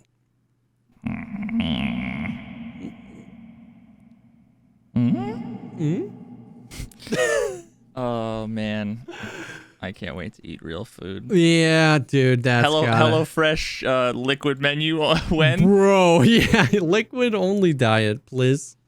Have you soupified any other foods? No, like, didn't you say you tried mac and cheese or something? I don't even want to talk about the pureed mac and cheese. On a couple days ago, I had my 3-week follow up with the doctor. Actually, no, 2-week follow up after the surgery with the doctor. Okay. Everything's good. All of the 6 holes in me are all woof. They're all like super tiny. They were glue too. It's like glue. Does it like dissolve on its own over time? It literally, like, you know when you get like a new credit card in the mail and you pull the credit card off and it's got like the little sticky like boogers. Bro! That's yes! Like what it just kind of like, you can kind of just like rub It's basically like what it is. It's just like a glue. So because what they actually do is because there's like the incision in your skin, but then there's like the actual incision in like the muscle and whatever. Yeah. They actually sew that up. But I think maybe they dissolve or whatever, and then like the top they just glue. Just like a melted gummy bear on top. Yeah, pretty much. So that's literally just like every day. Just like after I get out of the shower, I'm like, oh, just like pull one off. It doesn't hurt or anything like that. It's like, bro, you said, when you get a new credit card, and I knew exactly where you were going. I was like, just rub that adhesive.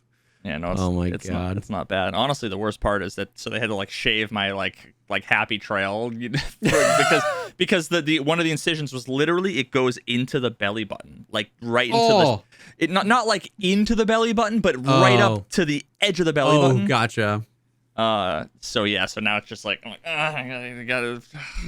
Dude, that's weird. How are you feeling? Like now that you're a few weeks past it, are you feeling the effects of it being better? Yeah. Oh yeah, totally. I feel completely normal. That's dope. Completely normal. No side effects from the surgery. No, like all of the symptoms I was having.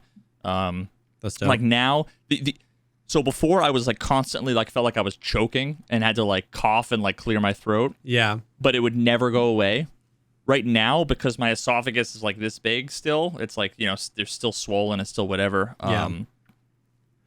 It's like things don't always go down fully as easily as I want. So like I still have to clear my throat every now and then, but it's like to be able to go and then it's gone. Yeah. It's like, oh God, it's like I almost like clear my throat more than I need to because it's so it's 10 years of not being able to satiate that sensation of sure. So I'm just so fucking relieved that it's all over and now I'm on like I'm supposed to like finally chop the pasta. I just chew it real good. Like I finally chop it up here. Yeah, the biggest thing is the doctor said I have 3 weeks until I can actually like have a normal diet, and it's like there's a list of things I can't have, and it's like bread is the biggest thing, like anything having to do with bread, because it expands so much with like moisture and everything that the biggest thing they're worried about is like if something gets stuck going down, because it's just a ton of pressure now that wasn't there before. It could hurt a lot. It's not actually like choking. It's more of like you'll be in a lot of pain. Interesting. So and I still can't lift anything heavy, which is fine by me. We had like a bed frame delivered. I'm like, I'm just gonna sit here and my wife's gonna you grab the other end. Come on, lift, I got a lift doctor's it higher. note. Yeah, no, she wouldn't let me anyway. But they're worried about like hernias and whatnot. But otherwise, I feel completely normal. I'm on like a decent diet. Like I can have fucking SpaghettiOs. I had ramen for lunch today, and nice. So as far as I'm concerned, I'm basically back to normal. Yeah. But I really, very, very much want a burger and a hot dog and a steak and a pizza. Yep, so badly, but meatball sub. Ooh. Anyway, that's all good. That's a dangerous road to go down. Just start naming all the foods. Oh God, how many foods do I want to eat right now? Yeah. How's the Diablo been? Good. I posted 2 Diablo video, 3. Bro, I saw the rogue build went nuts. I mean, I honestly didn't think that was gonna go as well as it did. Like the first video I made that was like kind of the controversial one. It's been a few weeks and it got 170,000 views. Didn't expect that. I mean, if you look at my last 2 Tarkov videos, they were highlight videos, but like 8,000 views, 9,000 views, and then Diablo 170K.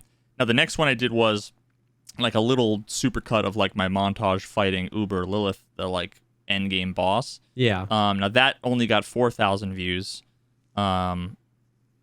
But then the next video I did 4 days ago was just like a rogue build that I came up with that was like a sort of unique take on effectively like a meta build that everyone has been running, but this was like different enough that it was actually interesting and unique. Yeah. And that's at 161,000 views.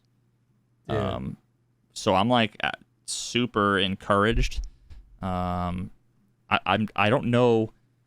I'm like nervous to try to figure out like what I'm gonna like try to tap into. What I'm working on now, I basically have like a giant list of ideas. Yeah.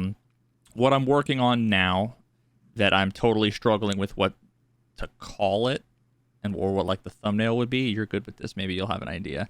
But basically it's like the not sexy way of explaining it is it's like a leveling diary where it's like I started a new character. There's a big patch, a massive patch coming on Tuesday that's like buffing a bunch of stuff. Oh, okay. They're like doubling the number of like mobs in like dungeons, which is like, thank Christ. You know, it's like literally they showed like a little map in the dev talk of like all the little red dots, and it was like, you know, there's a clump here and a clump here and a clump here. Now it's like take control paste everything and just drag it up, and it was like they're just everywhere, which is going to be so dope. Satisfying with like if you have an AOE like explosion, you're just gonna mow everything down, which is like the point of like these ARPGs. That's the power fantasy. You wanna be a weed whacker, just taking 100%, shit down. Yeah. So it's effectively like I'm starting a barbarian build before it gets buffed, and I'm gonna level. And every step along the way, I'm doing the whole like, here's where I'm going to level. Here's where I picked up my first rare item. I picked up my first legendary item. You know, I hit level 10. Where are my skill points going to go? I want to experiment with these new skills. I try them out. Nope, they feel like shit. I switch back. You know, it's like because I think having the perspective of like, what do I do? In what order? Where do I go? What should I think about? I think is something that a lot of newer / more casual players, which is like 90% of the fucking player base, or like gamer dads. I think it would be interesting, and I'm also, some of the more interesting things I want to talk about is how many hours it takes me, how many hours of gameplay, because I'm not like going and power leveling anywhere really. I'm playing like I personally would normally, which is I'm trying to find the right balance between grinding while also not being totally boring. Like I'm not. The meta is to go and do the same dungeon over and over and never finish it, but just leave and restart it for like 40 levels. Like, geez. I don't want to do that, right? Yeah. So I'll go to this one and then this one and then this one and then this one, and then maybe I'll do this one like 5 or 10 times because when you kill the boss, he drops potentially good stuff. So I'm rolling the dice. Yeah. But then I'm going to go here and I'm bored. I'm going to go here, you know, so it's a little bit more realistic while also. That makes a lot of sense. Not being like totally, I'm going to just walk and kill everything in between. Like that would be a little slow and boring. For sure. So I have no idea. That's one of those things, like I could see it doing very well. I could also see it kind of not being interesting. Yeah. I think a lot of it depends on what I fucking call it. Yeah, that's like it's kind of a catch-22 where I find a lot of times sometimes if I know the name of a video, that helps me put together the video better. But sometimes while I'm putting together the video, I find the perfect like name for a video. So it's like you never know how to do it. Because I definitely think that would be a cool take on a genre that is so like meted out. Like this, like use this gun, use this build, use rogue, druid sucks, use this is best DPS. If there's some way to like express regular Joe's like how to really play Diablo, how real people play Diablo, or yeah. Like I don't want to just make it like a leveling guide, because that's not what it is, but it honestly, it's more information that's more helpful and more useful than any leveling guide. Yeah. Because every leveling guide will be so meted out. And this is like the everyman's leveling guide. So it's like, so where my brain went was like something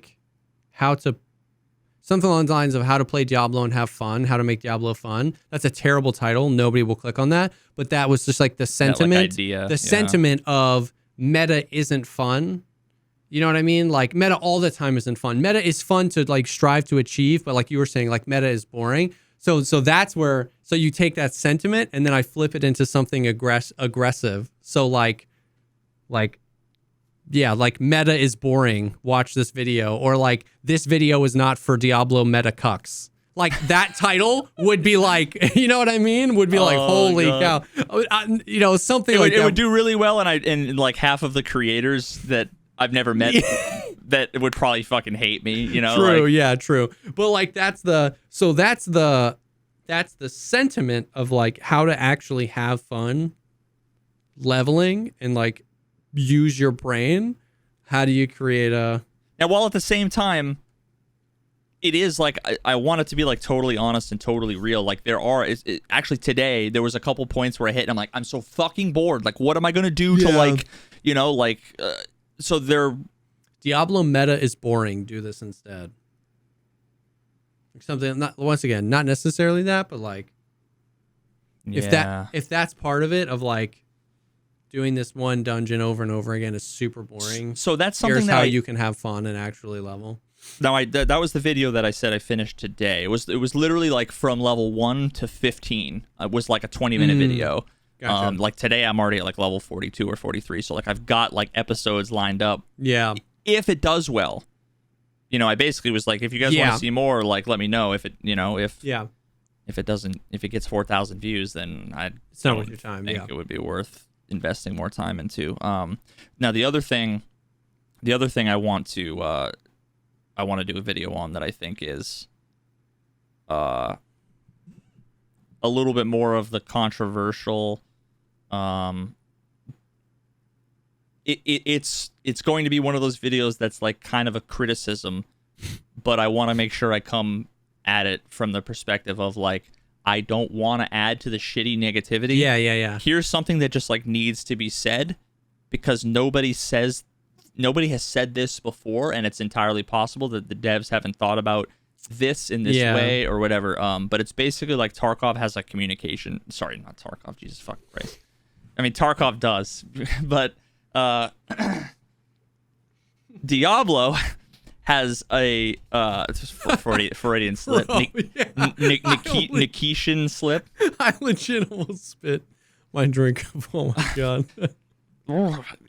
Diablo has a communication problem, and there's like just a ton of things in the game that are either in no way communicated to you or communicated ambiguously, or I would also say misleadingly. Like it's either ambiguous or it's confusing. Well, I guess, you know, those kind of go hand in hand. Or they don't tell you at all, or they tell you and it's like, I wish you didn't tell. Yeah, you shouldn't have said that. Yeah, which I think I might have talked about. There's something called like your attack power, in the game. Yeah, that's like the top number on your fucking character. It's an attack power, and it says an evaluation of the damage you deal based on your offensive stats scaled with your currently wielded weapons damage and speed. Now, I can tell you right now that I can switch 2 pieces of gear, and my actual damage output will go from an average of maybe like 500,000 damage to 40,000 damage. And my attack power goes up by 200 points. Yeah. So why even have that because number? Like, because it's trying to, what it's communicating is like, this is how good your entire gear is, your whole setup is. But what it doesn't, it literally takes into account like your main skill and like the weapon DPS.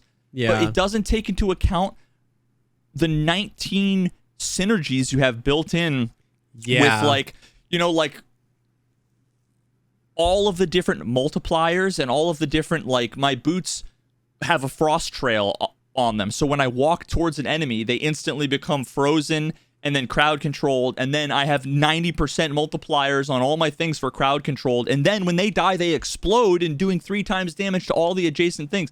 None of that's taken into consideration. Yeah. And if you take off those boots, your attack power goes up, but like you lose that complete synergy.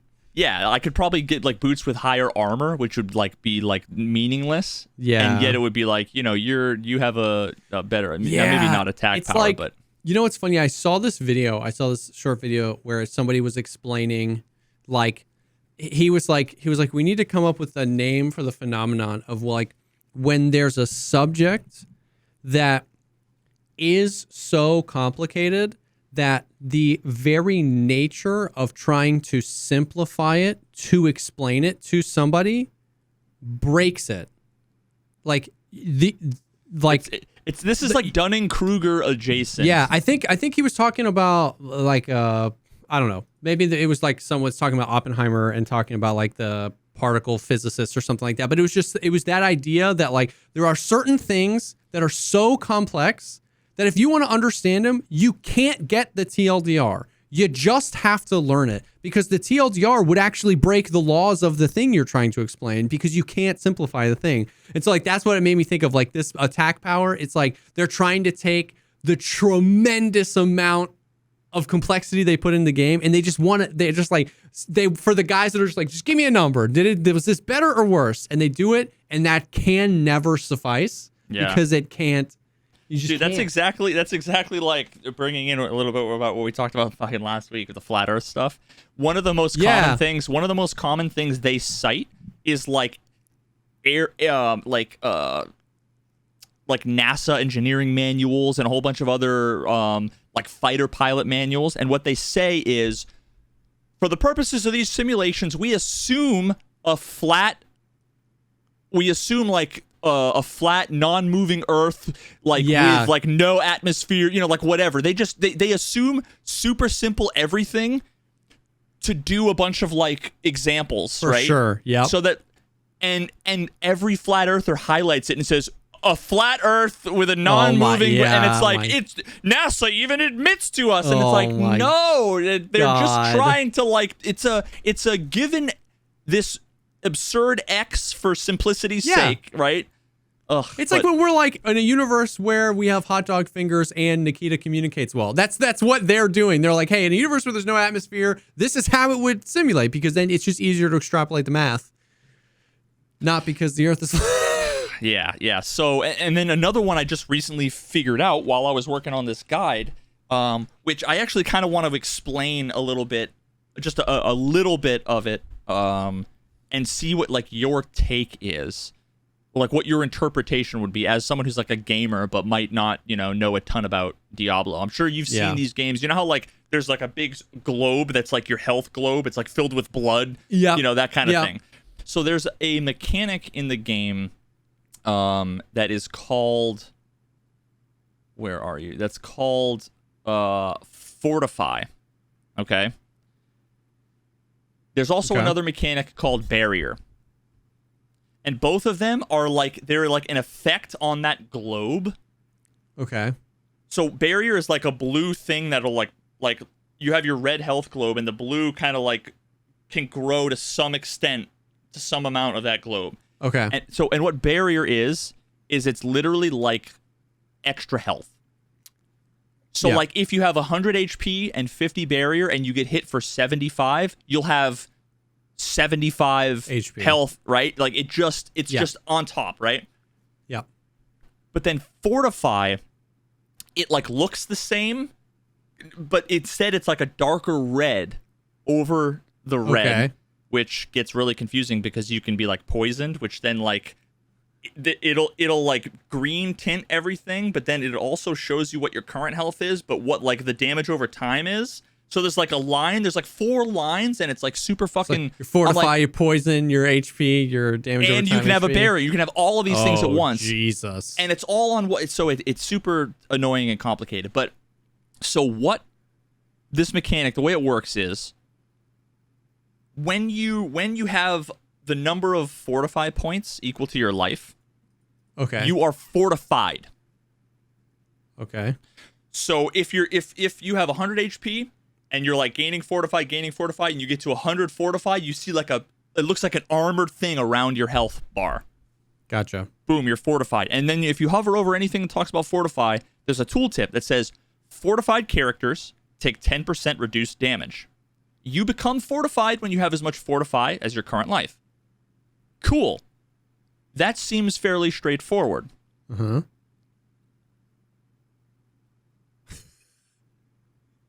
But things get a little bit weird. Now, you can never have more fortified than your life. It's always just like up to your life total. And if you are missing health, if you have like 50 HP, but your fortify built up to 50, it just fortifies you there. You would be fortified. At that, yeah, okay. Yep. Now here's where it gets confusing. When you're fortified at 50 HP, 50 fortify, you're fortified. Now if you hit the heal button, your health goes up and you lose fortify. Oh, independent of the fortify. Okay. Because the fortify needs to be you gain fortify elsewhere. Gotcha. When you get hit or you kill things or whatever. So you heal and you just lost the thing. So people are like, I don't want to heal, right? Like, I'm no longer fortified. I'm not getting the damage reduction. The problem is, So people interpret that as like you're in a worse state, right? Like, would you rather have 50 HP and 50 fortify or 51 HP and 50 fortify? Yeah. You actually want 51, even though you lose the fortify, because the way that the damage calculations and everything works is that you get hit with damage in it. Yeah. What was the example I gave earlier? I'm probably gonna fuck up the math here, but like, let's say you have like 60 HP. Okay. And no, maybe it was 50 HP. I don't know. I guess the numbers don't really matter. We need to do the fucking math in our heads. What ends up happening is, it's not like you aren't fortified, so you take the full damage. What ends up happening is, the amount of health you have above fortify gets like subtracted from the total health. Oh. And then you're fortified, and then it reduces the remaining down. Oh, shoot. It's like almost adjacent to like overflow damage in a weird way in Tarkov, but like, so it in one hit, there's multiple steps that happen. Yeah, that's fascinating. So you still want the extra HP. Yes. So the way that I think about it is, it's almost like, imagine if every health bar, imagine like in Mario, you have the little heart. Imagine if the heart could have armor. Yeah. You've got like armored hearts, and then you're gaining other hearts. You haven't lost the armored hearts. When you get hit, you'll take damage to those hearts, but then as soon as you hit the armored hearts, well, now they take, Interesting. So if you're gets gaining reduced. Fortify, like, how do you gain Fortify? Killing things, getting hit. Okay. There's a million ways. You've got 100 HP and you fight a mob, and now you're at 25 Fortify. If for some reason you get absolutely ganked, your health goes down to 25, you get fortified at 25 and then any extra damage. So that means, okay. So if you're at 50 Fortify and 50 HP, healing means that if you're at 50 Fortify and 50 HP and you heal up to 60 HP and something deals 20 damage, 10 damage comes off, and then you become fortified, and then it recalculates the remaining 10 damage as so take 10%, so you get 9. Exactly. So if you're at 50 fortify and 60 HP and you get hit for 20, you end up getting hit for 19. Yeah, okay. So you'd still rather heal up. Yeah. But the game communicates you are fortified. Yeah, and you had this bonus, and now you lost it. Yeah. And then it's also counterintuitive that you gain this buff when you get hit. Yeah. Because if you have less fortified than your health, you're not fortified, and you get hit, and it's like you're Boom. fortified. Yeah. So it's just this weird thing that's like, the way that they should do it is if they removed the name fortified, if they removed the state. Yeah. It wouldn't be as confusing, because it's going in and out of the state that makes you think you're like losing something or gaining something, when all you need to know is that you've got this amount of protection on this health. You have protection on this amount of health. Yeah. That's just a way more straightforward way of putting it, but like nobody understands it that way. Yeah. So nobody uses it, or very few people use it. Other than a few builds that like they have their damage scale off of fortify, so it's like they don't even care about like the the defensive version. They just want to be able to like build up, fortify. Yeah. If they're fortified, they do 50% more damage. So it's like, cool, I just want to always be fortified, but they're not paying attention to the damage reduction side of it. Yeah.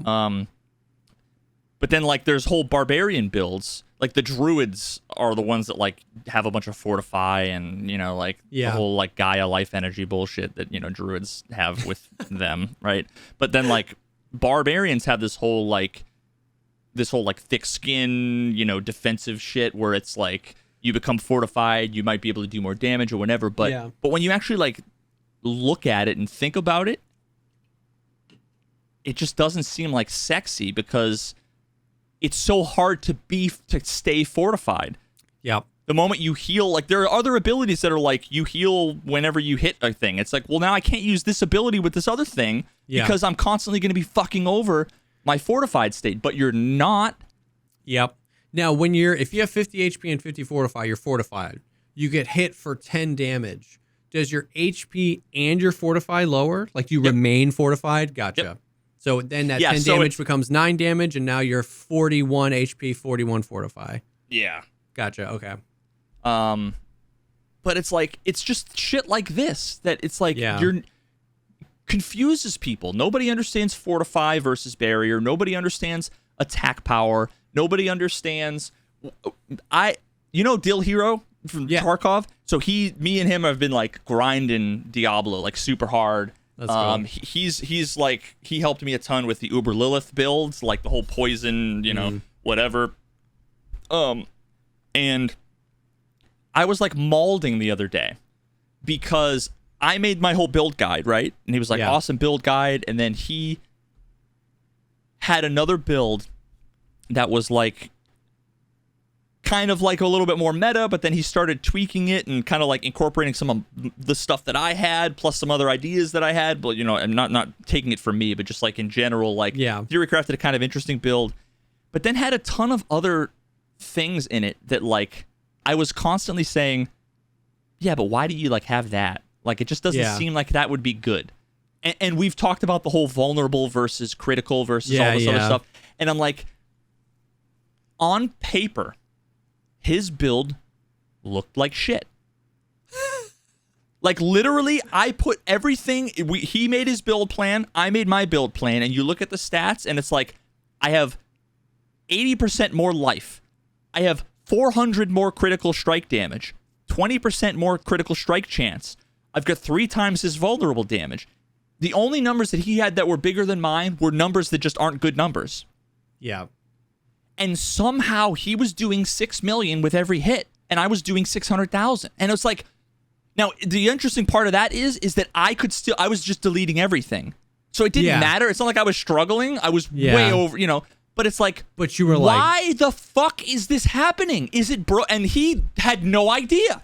Like, he didn't know why. That's wild. He was removing shit, removing things, moving stuff around, redoing everything, and it was like, I just removed this thing, and I like, my damage got in half. And then he put it back, and then he moved something else around. He's like, wait, now my damage is double what it was, but I'm doing 10 million. I'm like, what the fuck, bro? It's so infuriating to think, like, to go above and beyond and research this shit, and I like go deeper than most people. Yeah. And I'm totally spent, you know, I actually, for the first time ever, before I made this build guide, went so deep and was up doing my own Paragon board. I don't know if you've ever seen fucking Paragon boards. Mm-mm. It's like a more complicated skill tree with this whole other meta around it. There's like these boards that have like all these different nodes, and the order of the boards matters, and each of the board have their own name with their own custom nodes, and the further you go, the more expensive things get, and you only have a certain number of points, so the pathing really matters. There's like a ton of complexity there,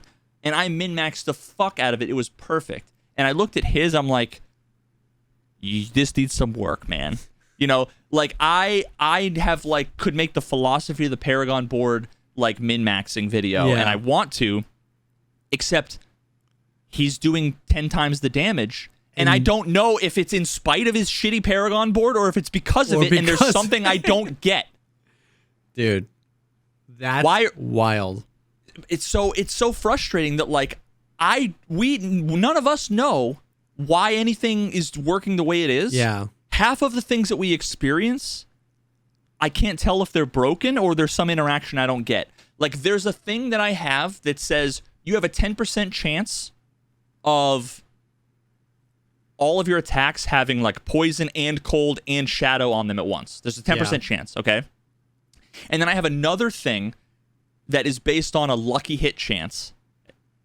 And my lucky hit chance is, like, 30%. And it says when you get a lucky hit, you have a 75% chance of exploding in a frozen explosion. Okay. So the way that the math ends up working is it's like a 75% chance of a 30% chance of a 33% chance of a 10% chance. Oh my God. And it was bang, bang, bang, bang, bang, bang, bang. Why did it just happen 10 times in a row? And of course you have the Tarkov-esque people that are like, well, sometimes when you flip a coin 10 times you're going to get heads. I'm like, fuck you, that's not it, man. That's not it, man. I'm like, watch this. And I go, bang, bang, bang, click, click, bang, bang, bang, bang, bang, click, bang. I'm like, why, when it's supposed to be 5 out of 100, is it 9 out of 10? Like, what's going on? Dude, and it's crazy because, like, how do you even... If there's like a bug, do I submit a bug report or do I make a video on the new meta? Yeah. Well, for sure. But like, God, that's so complex. Like, I just can't imagine debugging. Like, if one thing, it displays to the character as 5%, but it's accidentally 50% because of how many things it touch. Like, that one additional zero, that one decimal point move could be the difference between 600,000 damage and 6 million damage, or there could be a real reason. But like, that stuff is just there's so much. And when you start dealing with exactly like what you said, 30% to do this, if then 50% chance, if then 70% chance, if then 10% chance, like, that stuff is just like a complete mind cuck. Like, how do you even... Yeah, and what makes it worse, you want to start controlling variables. Cool. So I have this amulet that has these 4 stats, and it's socketed with a thing that I've only ever found one of. Okay. If I insert something else into the socket, that thing gets destroyed forever. No. So, in order to test this, I need to find another god tier I see what you're 4 out of 4 saying. stat thing. Because, if I get a +3 ranks to some skill and a +3 ranks to some skill and then, like, a 10% damage affix, well, then if I really wanted to compare like with like, I need to find another thing. Yep. Or spend millions and millions and millions of gold just buying one to do the test to then maybe not know still, right? Yeah. Yep. So there's that. And then if I want to go... all of these different Paragon nodes, as well as the skill tree, they're free to use. You have the points. You might have 256 points, but the higher you get up in levels, the more expensive it is to refund. Oh, okay. And if you have 250 of them across 6 boards, there's no way to refund all. You have to click, click, click, click, click, click, click, click, click, click, click, and each time it's like 80,000 gold, 80,000 gold, 80,000 gold, 80,000. It costs 7 million gold, which is a lot of fucking gold. 7 million gold to completely refund a Paragon board? To refund it, and then you have to do it again. And if you test it for a little bit and you find out that either there's a change or there isn't a change, well, was it somewhere in the 250 steps along the way? Well, now I want to go back to what I had before because I was just testing. Well, another 7 million. Eat shit. So it's like, and then even if I want to go test it, every attack has a 8,472 to 9,642 base damage, but that's multiplied by 10 other million things that. So it's like you have RNG. Dude. So it's just impossible to fucking Someone know. said it in chat. Incoming battle buddy for Diablo 4. You have all the items and all the stats, and you could like run something 1,000 simulations. Oh my God. Well, now that is tremendously complicated. Interestingly enough, I was actually like looking into it. We were talking about it on stream, and I don't know if this like lately there's been a lot of. I've gotten 3 different cases where I've gotten emails from either like companies or like things about things I was talking about on stream, and I don't know if they were watching or if someone else. In one case, I know someone else was watching, and then they went and told someone else, like a company or like, hey, whatever, and then the company like reached out to me, and I'm like, within like 10 minutes, I'm still live, and I just ranted about a thing, and I get an email, and I'm like, oh shit. But so I get an email the other day from, I don't want to give any details. I don't know. I haven't talked to them yet. I don't know anything other than we might be working on a thing adjacent to like Battle Buddy for Tarkov. But I think they were reaching out to me as a content creator. Like maybe, I don't know if they want to have a sponsor a video or if they want me to test or use something. Or I was like, hey, just so you know, I'm like also a software engineer. Didn't know if that's why you were reaching out to me, but like I might want to be involved. I don't know. So interesting. I don't know if any of this shit's known or if it's been reverse engineered or if it's been decompiled, or what the deal is. But I mean, I would love to. It's just so painful, dude, because I can only imagine. Holy cow. Ugh. Yeah. So yeah, that's kind of the other video that I want to work on, which is basically like Diablo has a communication problem. And it starts off, I have a bunch of clips from like the little fireside chat where like the devs get up on their stream every couple of weeks, and they've done a phenomenal job communicating, and it's like literally everything you've ever wanted from Tarkov, they're doing perfectly. Like people might not agree with what they're doing or whatever, and a lot of people are malding for different reasons that I largely think are silly. They're definitely not doing everything perfect. The game isn't perfect, of course, but like they're communicating phenomenally. They tell us when the patch notes are going to come out. They tell us when the release is going to be. Like, they're very clear about which things are solid, which things are tentative, which things are subject to change. They're super receptive to the feedback. But one of the things they talk about is like one of our main missions is like giving players choice and the freedom. One of the things that's going to be on the patch note, or that's going to come in the patch on Tuesday, is they've reduced the cost of like refunding Paragon and whatever by 40%, which is like, I'll take it. It's going to cost me $4 million instead of $7 million. $7, yeah. Like, okay, that's better. In my opinion, if they really want experimentation and they want players to have fun and to be creative, I think it should be free. Because like free to refund the points and whatever. Because like if you want to try out a new build, you have to go and take items that have like the legendary aspects on them, and you destroy those items, remove the thing, and you have a one-time use thing to put on another like thing that's usually like temporary or whatever. It's like in the terms of materials and cost, it's already mad expensive gear-wise. Yeah. You want to re-roll a stat, it's like 300,000, 300,000, 400,000, 700,000, 1 million, 3 million, 5 million, 5 million, 5.3 million. That's like more money than some people have ever made in the game. Yeah. And it's like you're just trying to get attack there speed. Too, do you need that also there on the Paragon, especially Paragon board, especially if there's complexity to it? Like, you don't even know if the thing you're going to do is going to be good. That's what I was saying. Like the complexity of the Paragon board, like, kind of is the game. You lose the complexity when you feel like you can't re-roll it. You know what I mean? I'm just like, I hope I made a good decision. And then you end up just like, well, you never end up going back and exploring the entirety of the board and what you could do, because that would cost so much money. If you make a mistake doing that, then it costs so much money to fix it. And if you want to try something new, that costs so much money. So yeah, that is interesting. I see what you mean. I'll have to send you just so you get an idea of what this fucking Paragon, what it looks like. Yeah, what it looks like. It's definitely, now that I have an idea of like, I have a better understanding of it.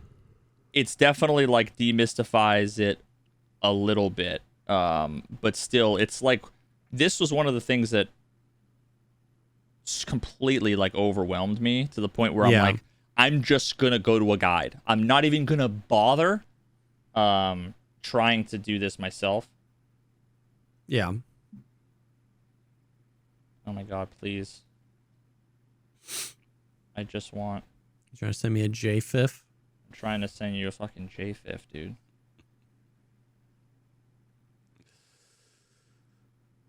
I hate everything about this planet. I'm trying to do this on my Mac, and I'm like, I've been on my Windows machine all day long. Yep. And I'm like using like Windows things. Bro, oh my God. Yeah, so like that's what the Paragon board like looks like. And so each one of those different squares, it has that's like crazy. you see like the little yellow, you might have to zoom in. Actually, no, you can see. There's like kind of the like in the middle, right in the middle of the middle board, the number 3, the tricks of the trade, where it says that. You see how like in the middle, there's like this kind of standalone, almost golden. Uh-huh.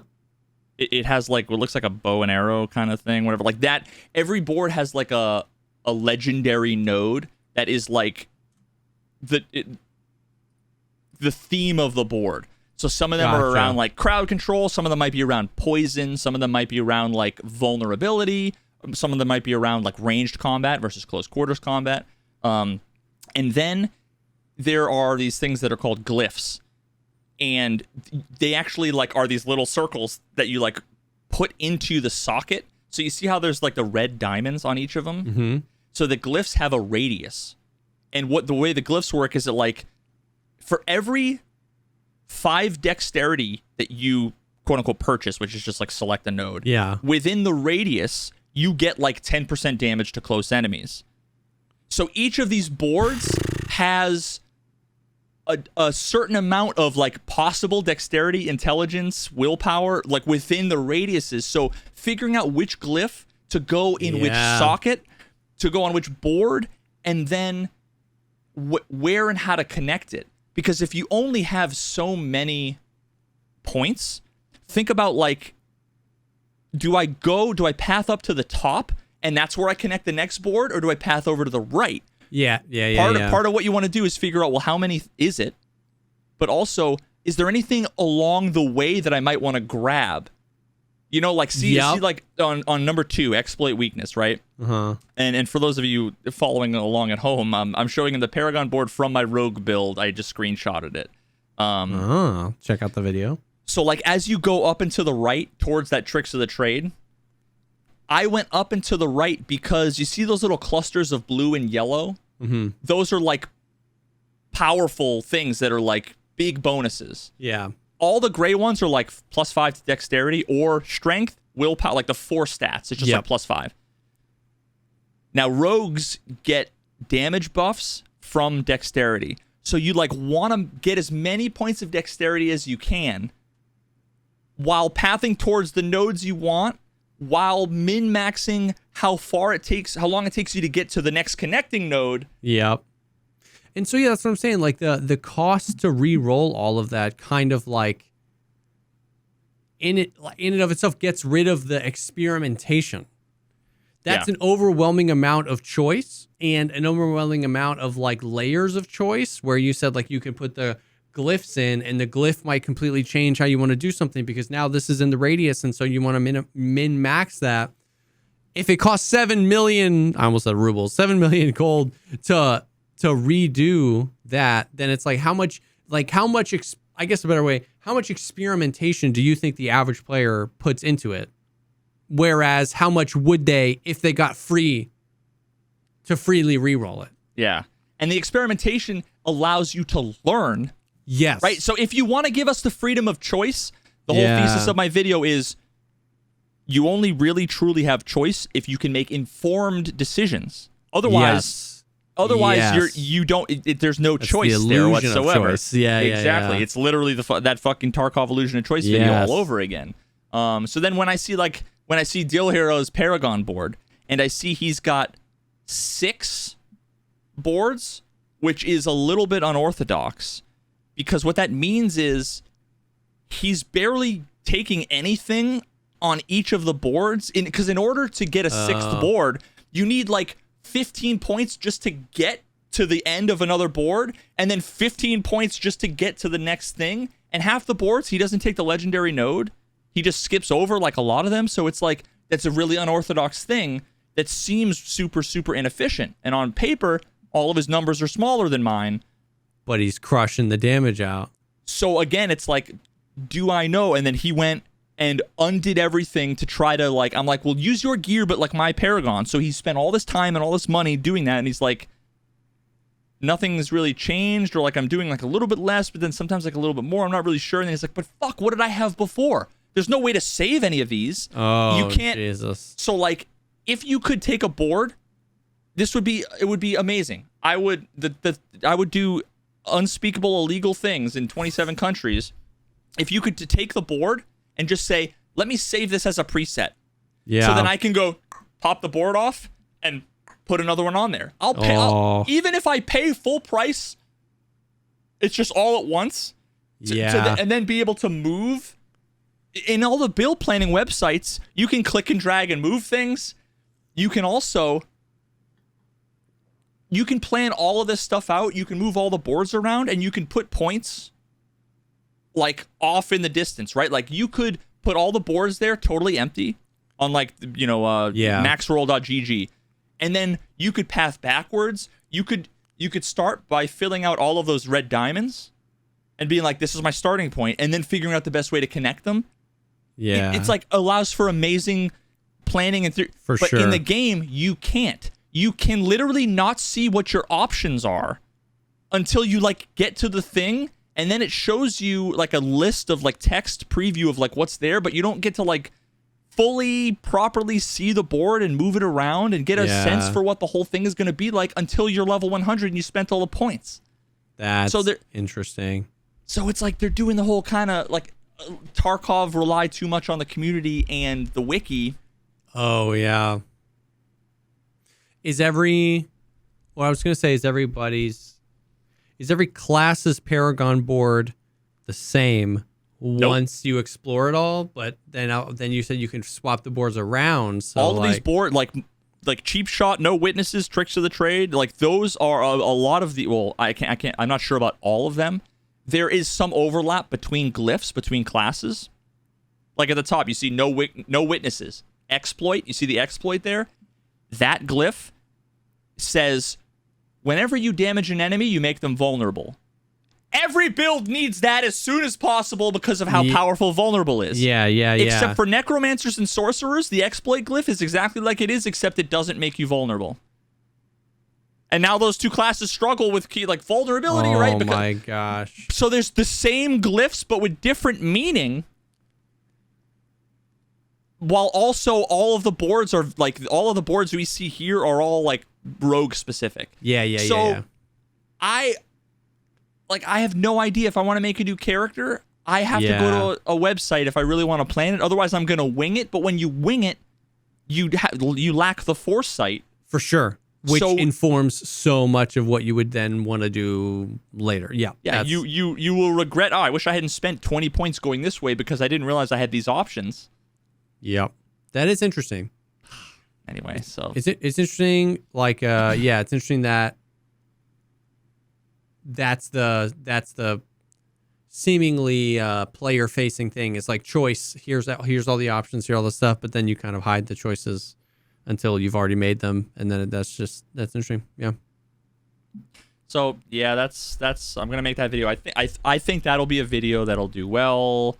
That will be not necessarily controversial, but like people molding about the game. Of course. Except I want to trick people into thinking I'm going to be molding about the game, and then I want to provide a level-headed, constructive criticism that's like...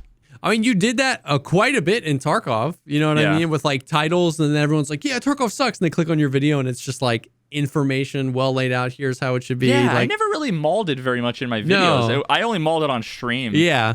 With in the heat of the moment, you know? For sure, but for sure. That's just like who you are, though. You know what I mean? Like, if given any amount of time to put into a thought, it's going to be the most like well constructed version of that thought. So when you made a video, all of your videos, even at the height of like you playing Tarkov and not enjoying it, all the Tarkov's not meant to be fun. Is Tarkov going in the wrong direction? Is Tarkov going in the wrong direction? Is a great example. You hadn't been playing Tarkov very much. You hopped back on for this wipe. It sucked dick. You know what I mean? And that was a great title where you were like, is Tarkov going? All the Giga Malders were like, click that video. And then it was like, hey man, here's how it used to be. Here's how it is. Sit. Nikita, come over here. Let's sit down. All you Redditors, come on. Let's sit down. Let's have a chat. Exactly. And it worked. Yeah. So I don't know. We'll see. Yeah. Dang. You have to let me know if you come up with any ideas for this. Yeah. This is like not remotely even a good idea at all, and I'm not suggesting I would even do it, but there's something about this thumbnail that makes me so happy. Just picturing like my barbarian, if I could like Photoshop my barbarian, but with like pigtails on his belly, with like his legs up, like twisted on in a bed of like a teenage girl with pink walls, just like with a diary in his hand. just picturing. I don't know why I can't get this image out of my head. I'm sure somebody can make that happen. Oh my god, it's such a bad thumbnail because it doesn't say anything about anything, but I just picture like, dear diary, I'm a barbarian. My barbarian's Grandpa Joe. He's this fucking yoked old man. So that would fit perfectly. Yeah. That's Dude, amazing. He's a fucking Giga Chad. I actually need to fucking send you a screenshot of this too, because holy fuck, man. Yeah, check out this. This guy is like 75 years old. OMG. He's a thick piece. I hope I look like that when I'm 75. He's a thick piece of salami, man. Yeah, dude, that's Yo, damn. Speaking of, you know what I have recently gotten into is been watching. What? That would have been a great HelloFresh segment. Speaking of thick pieces of salami. Yeah. Oh fuck. Shit. Sorry. What are you... HelloFresh.com/podcast50 /salami50. Don't go to that website. But you ever watch Hot Ones?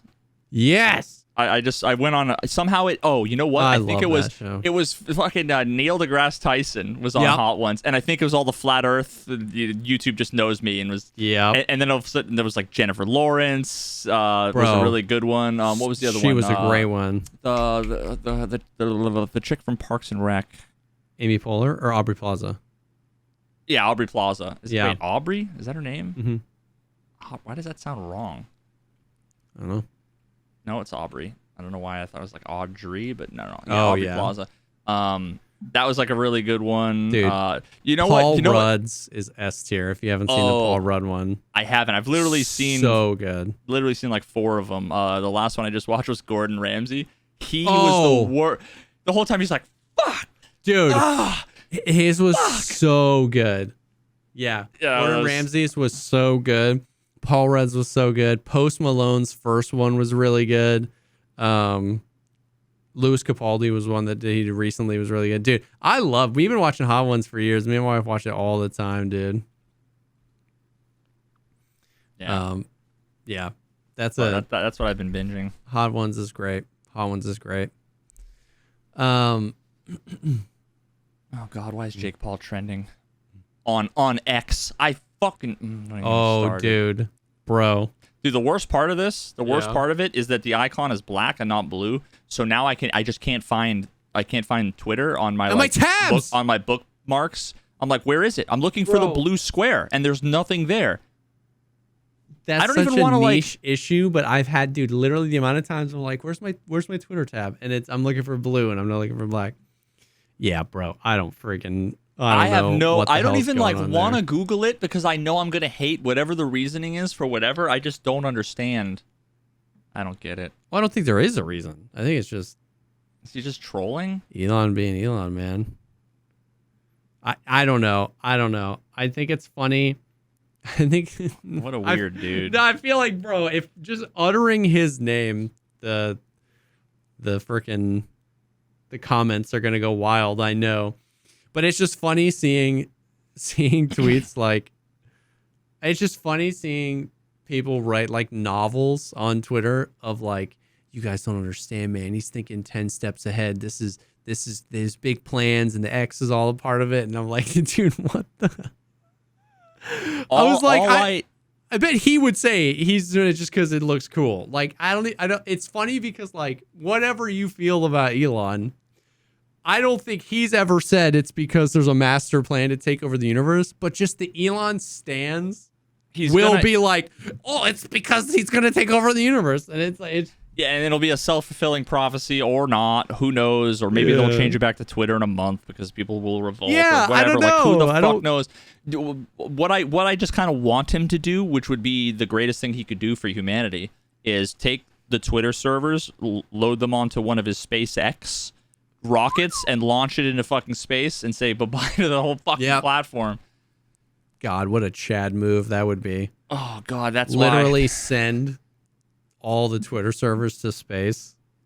I mean, he did it with a Tesla, just do it with the fucking servers. Holy cow. That'd be amazing. Shit. But the worst part was, I don't know about you guys. I don't know if this is like some algorithm thing. I'm like not ashamed to say this because it genuinely, there's no reason for it in my case. When that change happened and like Twitter X or whatever, no, it was like Twitter X vids was like trending. Oh yeah. Which is like a porn website, and I'm like, what the fuck is half the time when I click on something that's trending, the feed is just porn. Yeah. Like, why? Like, uncensored, completely, like, it's like, I'm not like a Puritan. Like, I don't really give a fuck, but it's like, I'm afraid to click on Twitter when I'm on stream, when my wife is, like, I don't know what to expect. It's like, weird, bro. Like, I don't know. The other day, there was something, I don't remember what it was. It was like a name that was related to, God, I don't remember. I don't remember what it was. It was just like someone's first name or something. Yeah. And I clicked on it thinking it was about like someone else, and it was like, oh, that's just straight up like pornography, and it just auto plays. Since when did Twitter become a porn website? I don't know, bro. I don't know. Wait, this was before X, because this was happening before X. It was just X gonna give it to you. X gonna give it to you. Yeah, I don't know, man. I'm trying to engage in social media less, not more. So I just like haven't really. Trending, rocked.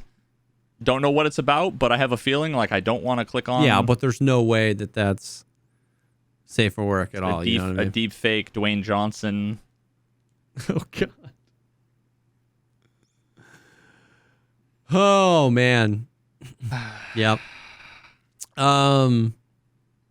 Deep fake Dwayne Johnson. That's the key word. If you made it this far, no, don't type the pebble. The pebble. Not the rock. He's the pebble. He's the pebble. Did you see the only other like gaming related stuff? Like, did you play Baldur's Gate? Are you playing Baldur's Gate? Oh yeah. I mean, I just said the Baldur's Gate. I haven't played it. I played it when it was in like beta. Yeah. And it was like cool and everything. Yeah. I'm sure I'll play it. Just like right now.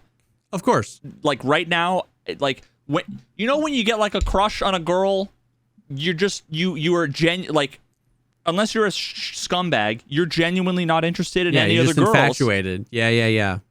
I've just got a thing for this one girl. You know, we might have issues or whatever. She might not know I exist or whatever. But what's the analogy for where I'm at? Because it's like I'm not infatuated with Tarkov anymore, but I have to do it because it's work. You're in an abusive relationship emotionally, and it's poisoned. You're just like, I'm not interested in any relationships. I can't get out of this one. Yeah. You don't wear your ring anymore. But you also like. Yeah. This metaphor went right off the edge of the flat earth. Right off. Anyways, Baldur's Gate is cool It's a game that looks right up my alley, similar to Diablo 4. I feel like I could sink a ton of hours into it. I probably won't. That makes me sad, but it's just whatever. But I think the transcendent level of like Baldur's Gate news was just like so like a lot of people were just reporting on like, this is sick. It's a game. They've said there will never be any microtransactions in it. There's no DLC. There's no paid cosmetics. There's no skin. It's just like, here's a game. You pay it once. It's the game. There's lots of content in the game. And so people are like, that's awesome. I don't think that they're a AAA developer. They're like a but not like indie. They're like somewhere in the middle. They're like a AA developer. That's sick. And then like apparently some other game companies like EA and Activision, like I don't know if them specifically, but apparently a few other major game companies basically issued statements being like, this isn't the norm. This is an outlier. Like other game companies engaged and was like, you shouldn't expect this from us on some level. They didn't put it that bluntly, but they were like saying like, honey, I know that Joe bought his wife flowers. Yeah. I'm not going to buy you flowers. Dude, yes. Yes. Don't expect that shit from me, honey. Dude, sorry. For real, though. It's like weird. It's weird.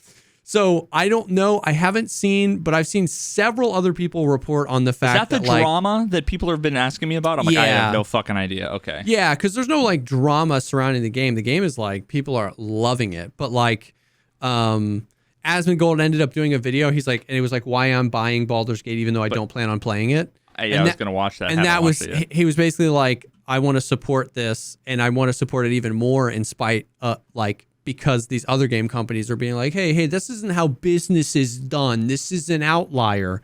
And so was this a tweet? Like, I need to know, was it an X? So he's like, he's like, I want to support it even more. So I haven't seen any of the actual like original whatever response. Maybe it was press releases or maybe it was like minutes from board meetings that got leaked or whatever. But now that Baldur's Gate is out in the wild, its full nudity is giving players a shock. There's porn no matter where I go. No matter.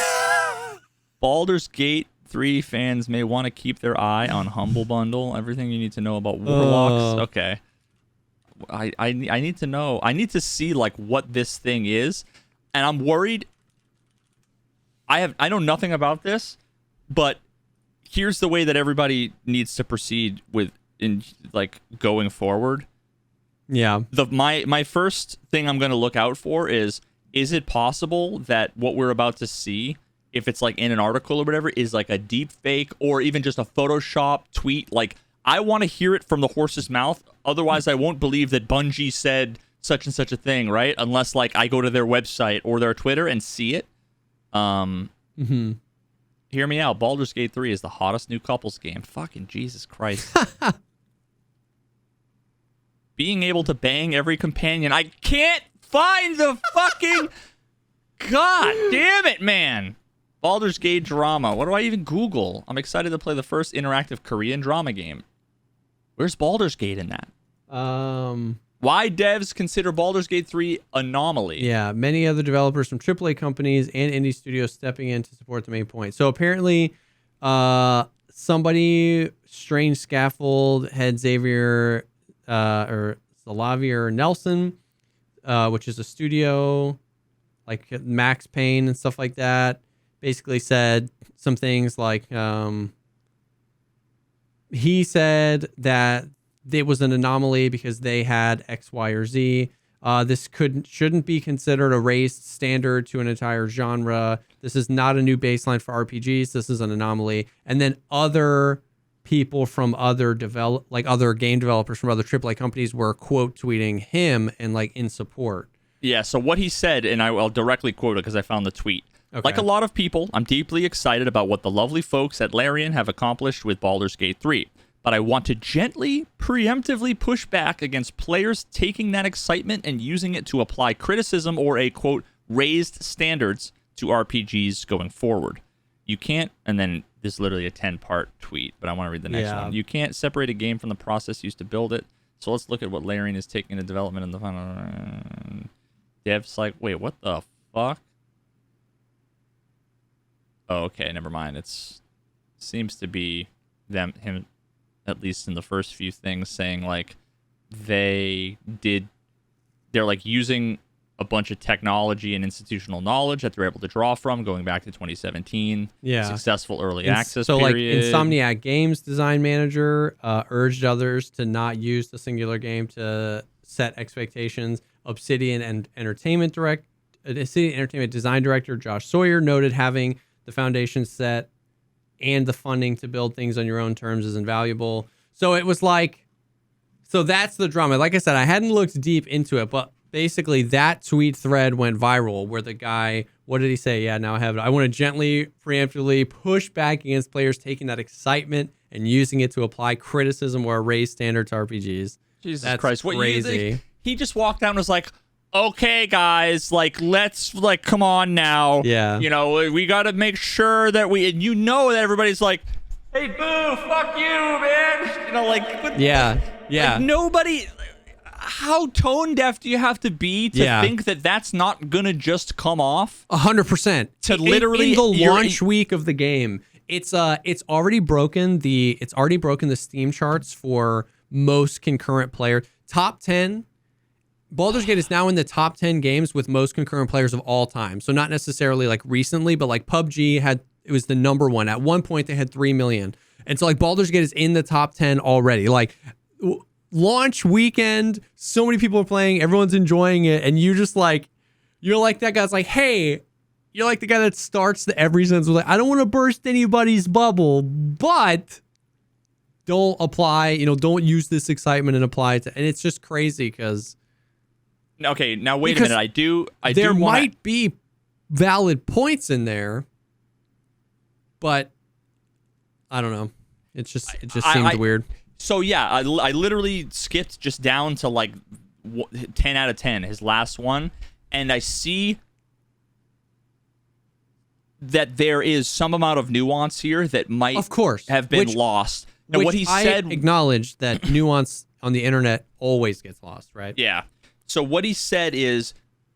but if you shout that every RPG should be like this going forward, you have no excuse. He said, you've not just missed the point, you've created the expectations and conditions to ensure your favorite creators may never be able to give you the thing you love ever again. So there are cases where, like, let's say either indie developers, even like not necessarily like big developers, like they need to release a game with this kind of early access model, or they need to add microtransactions, or they need to...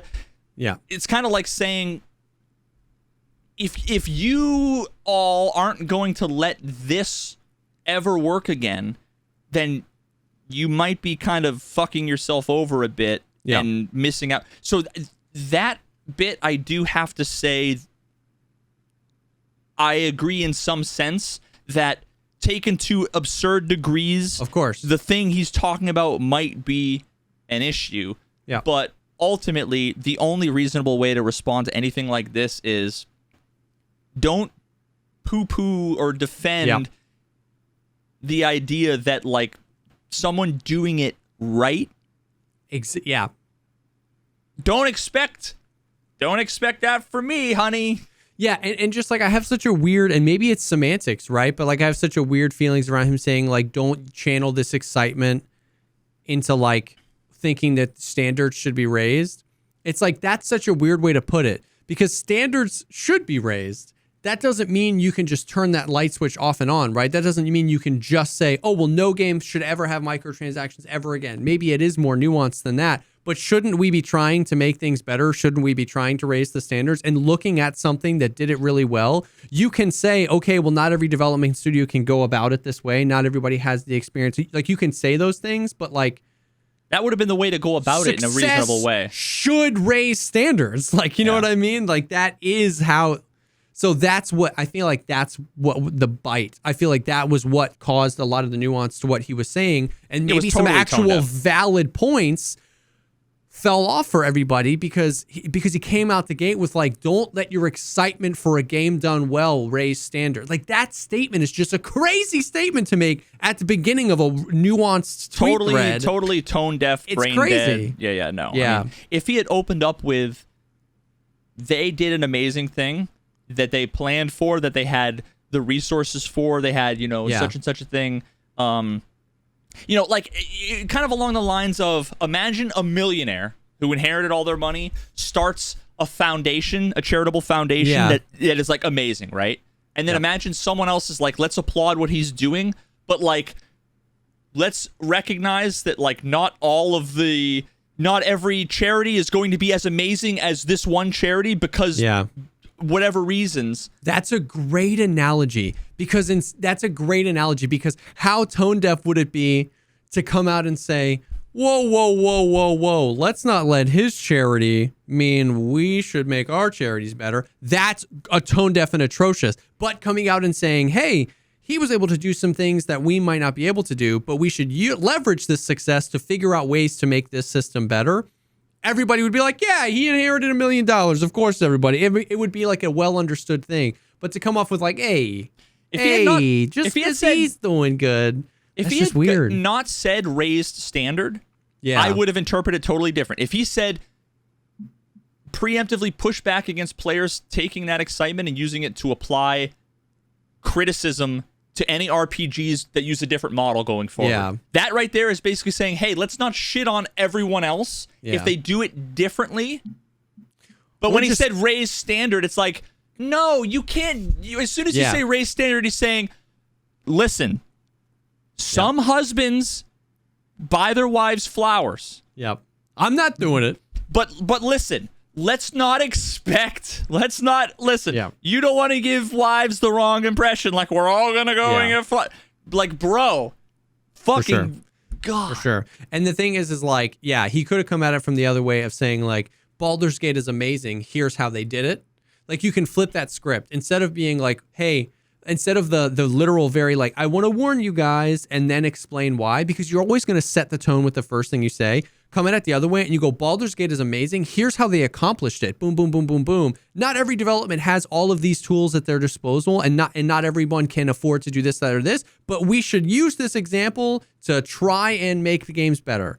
You say the same thing, but you've started on the opposite note saying, I will show you how they did it. And then I'll show you that not everybody has all of those, X, Y, or Z, and that's why X, and that's so much more effective as a communication tool to do that.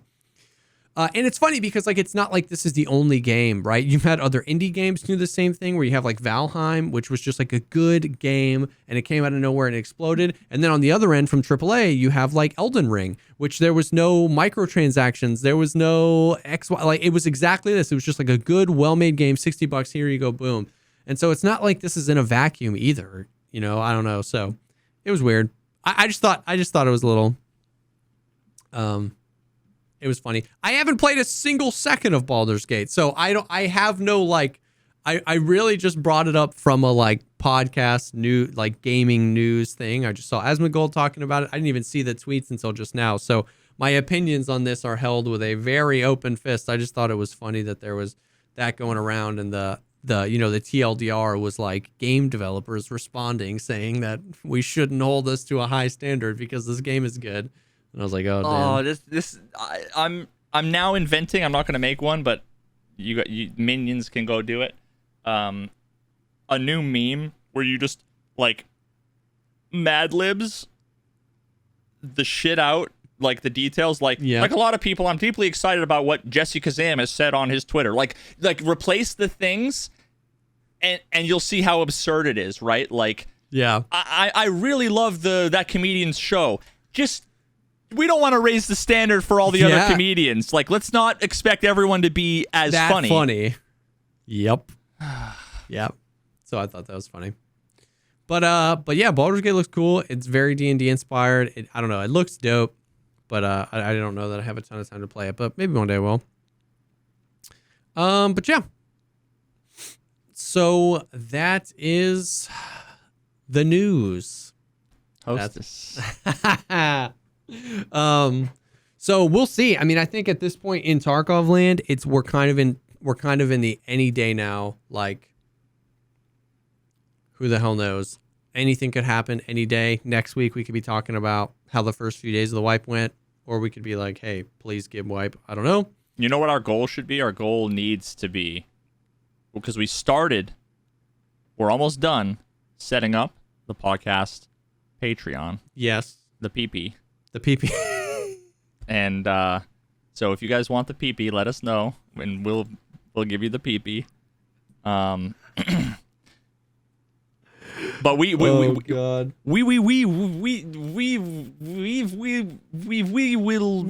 make sure we give you the PP before the wipe. Yes, we should make that our goal, to get the PP ready before the wipe. I don't like any. I don't. Oh no! I regret. Mistakes. Listen, mistakes were made. Oh God! But we are working on that. We had a lot of good feedback from that, and so that is almost set up. Holy cow! Yeah, man, if you made it this far, you're a real one. Let me tell you. You sound like someone who would pay for the PP. Listen, if you made it this far, I think I could interest you. I think you'd be interested in the PP. I think you would be. I think it'd be right up your alley. But thank you guys for hanging. Thank you for enabling us. And this will be live. What day is it? It's Saturday. Okay. This will be live Monday, normal, but I need to edit it quickly. But yeah, I think that's it. Dude, I feel like the outros are getting more and more awkward, and I don't know what's happening. I don't know what's happening. I know it's me. It's from me. It's on my end.